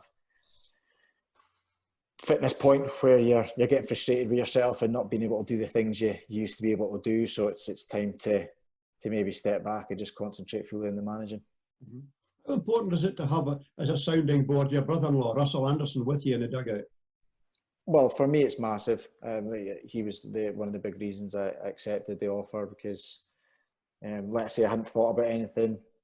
You need to have. It's important your backroom team. I think you can trust and have good guys there, and there's nobody I can trust more than him. We were best of pals in a sense, and when I said to him if he would join me, he'd say he'd have my back 100%. So it was a no-brainer to get him on board, and I think he might not have the experience at this level, but I think his experience in his career speaks for itself, and a lot of people obviously respect him for what he's done, but he certainly knows about the game. And still a big job to do for Formartine United as we look towards the future, whenever that future comes. Massive. the guys will tell you, you know, it's not, you know, we've won a couple of cups, and I'm delighted with what we've done. But ultimately, the league's the target, and there's no secret of that. It's a well-known fact that that's Athel's aim, and you know, we want to deliver that. Obviously, Dave said it as well. You probably won't get a better chairman at this level in terms of the backing you'll get. So, if it doesn't happen, then he's spot on. We'd only have ourselves to blame, but no, we've certainly got a big job on our hands now. Certainly after last season's performances. We wish you well with that, Paul, for the moment. Thanks very much. Cheers. Is that me with Big Red again, Martin? Yeah, I'm thinking maybe because we are toiling a wee bit for time, maybe if you go 24 for me. Go 24. Dave Cormie. Yeah. Coaching and mentoring, it says in my little script here, alongside Maud, Ellen, Colony Park, and of course, Turf United. Dave, you've got all the experience in the world, and you've been able to use that to help other coaches and other people in the game. Yeah, I mean, I lost the appetite exactly for the guys we're speaking about, though. The day-to-day, you've got to win, and you're trying to get your club to the top of everything. And I was asked to go and help a few junior sides, and I found it refreshing because sort of Ellen United alongside a couple others. I found it refreshing because you could do a bit of coaching, you could do a bit of mentoring, but you could just walk away from it and forget about it. I think a lot of people don't realise that the two guys that's with me tonight, Highland League management is intense. It's not just something. It's 2 nights and then a Saturday. There's a lot that comes with it, and credit to these two guys. They're still in that environment. But I was happy to get out of that. Latterly at Turf, I thoroughly enjoyed Kris giving me a chance to step back in. But I think Kris will agree with me. There wasn't really a relationship between me and Kris, and fit Paul was touching on. I totally agree. You need to have that gelling with your coaching staff. And I got on fine with Kris. Kris gets on fine with me. But there was nothing really there that was going to improve Kris. So I was happy to step away. But I thoroughly enjoyed it, and I appreciate the opportunity. And Turf, I think, is a fantastic club, and Kris will get success here. I go and watch for Martin a bit as well. I can give a bit of credit, Paul. Some of the football you play is outstanding. But I will say you'll need to mix in a wee bit of the Bobby McDonald to it, okay? Because Highland League's a wee bit of mixture, but really impressed with what you're doing, and stick at it. But I've enjoyed the mentoring, and I love seeing youngsters. You've got one of them at Kris head at Turf, Paul, Liam Strachan. What a player. And Kris says to me, he said, once you see him, Dave, this boy can play. And I ken he's just in and out at the moment. He's maybe a bit injured forever, but you've got a great player here. And players like that, seeing that development in them, it gives you a buzz, but without the pressure of being a manager. So I've thoroughly enjoyed it. Any club that felt as I could do a job for them in any sort of thing, I'd be delighted to help. You've still got that infectious enthusiasm for the game, Dave, and that's great to see. You know, I know that through my career I made mistakes, but there was 1 or 2 mentors, and I mentioned them earlier on. You can George Middleton and Ian Taylor, for putting me in the right direction and everything. And you need somebody alongside that. But sometimes the manager hasn't got the time for that, so you need somebody. And I had that through my career, which I'm very grateful for. And I love seeing youngsters. If I can bore you just a minute, I got a chance at Pittodrie, and Pittodrie only had the first team, the reserve team, and about 5 signings, okay, beneath that. So you're never more than 10, 12 places away from being in the first team, right? Only my mother took him up. I got sent into Pittodrie, which had to catch a bus, Fembury. I'd never been across the Tyreburg. I've never made Pittodrie. I get to Pittodrie, and she dressed me like a Sunday school. So I walked into Pittodrie with this corduroy Beatles jacket kind of thing, stay-pressed trousers, and Wally Miller walks past my way, Levi jeans on, and whatever you can. And I just felt like that. And I had nobody there. My only claim to my spell at Pittodrie was a nutmeg Zoltan Varga during a wee game. So I'll carry it with that for my ever. But ever since the Dodgy experience, I've always thought to myself, anytime I get a youngster the opportunity to help them, I'll try and do that. And the older I get, the more I want to do it. I love seeing football players progress. It is a joy, guys, isn't it? When you get a player, you get them in early enough, and you actually see them progress and they're actually enjoying their football. It's a great feeling as a manager. You'll never replace playing, Paul, but No. you'll get a lot of enjoyment out of the club you're at and the way you're trying to go about things. Thanks for those thoughts, Davey. I appreciate you being in the show tonight. I'm going to let my good friend Martin Johnson finish off the show with young Mr. Hunter.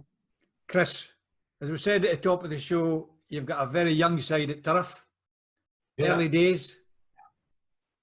Shaping up right for you? The way to go?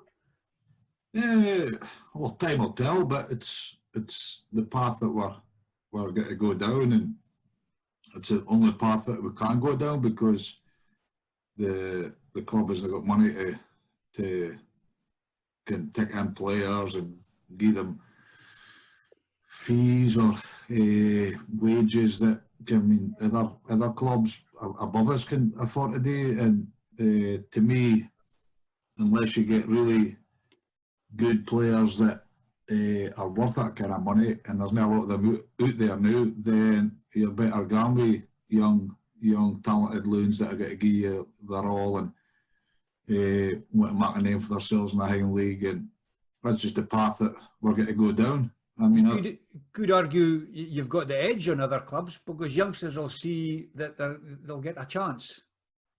Well, we're seeing that already with a couple of youngsters that have contacted us that are want to come up for pre-season, things like that. But it's, I mean, we're in a different kind of category. That there's no pressure on us with the financial state of the club that there's pressure on you to win a league. But ultimately, as a manager, you want to finish as high as possible. But like Paul touched on, Dave's been there, I've been there, and now Paul's there. That for Martin is a club that needs to be up there challenging, and Athol wants to win a league, so it's a totally different kind of environment there. Paul will get back for Athol and to go and get the best players to win a league. I was lucky, like he said, in the first season I went there I had the ability to sign 11, 12 players. I would never sign that. I would never be able to sign that to another club. But because Athol gives you the tools to do it, then I mean you could go out and do it. And that season, we definitely should have won a league that season. And I think that the biggest thing was that we lost Craig McCune at a really important time. If we hadn't lost Craig, and that's not just saying it, the team was due to one man, but he made a massive difference, like probably Darryl Nicol made that season for Cove. I think the amount of important goals that Darryl Nicol, especially against us, he scored against us, I think in the Scottish Cup, and in every game we played, it was always him that scored a winner. And to me, that was a difference. If we had beaten Cove at least just once that season, we'd have won a league. And but no, it's like going back to Turf, it's something that, like Dave's saying, it's something that I kind of missed a wee bit for I was at Fort Martin, because you didn't have to do a lot of coaching at Fort Martin because the players were that good. It was just about trying to balance a team, try to pick a right team.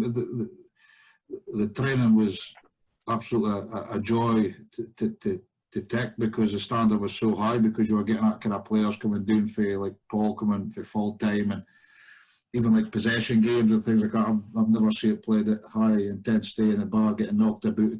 You couldn't coach these boys, but now you're going back to being a coach and being a manager and coaching this young loons, even whether it's possession, whether it's getting the right positions and things like that. You're coaching them right for the beginning, which is a joy. So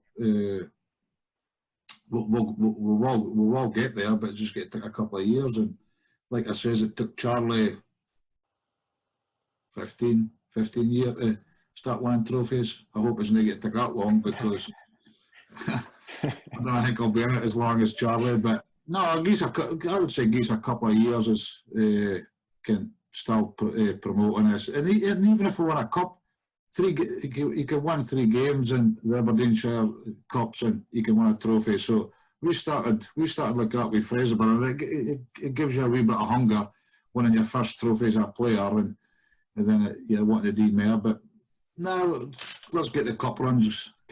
Start doing well on the cup runs, and there's a lot of good young loons who've got a good future in a game like. Kris, thanks for your honesty. Been really appreciated. Dave, have you got a head scratcher for us this week?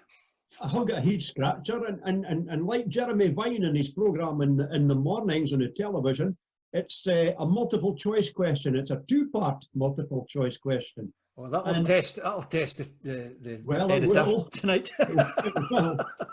It concerns, it's about Brora Rangers. The groundsman at Brora Rangers is a lovely man called Sandy Matheson. Now, Sandy's been there for a wee while, okay? But first part of the question is, how old's Sandy Matheson at Brora? Is he 63, 73, or 83? And the second part of the question is, how long has Sandy been tending the hallowed turf at Dudgeon Park? Is it 25, 35, or 45 years? There you go. That's this week's Dave's Head Scratcher. And if you know the answer, go to @UpTheDooney and give us the answer. 2-part question. Dave, thanks very much for that. Gents, as usual, we've overrun our time.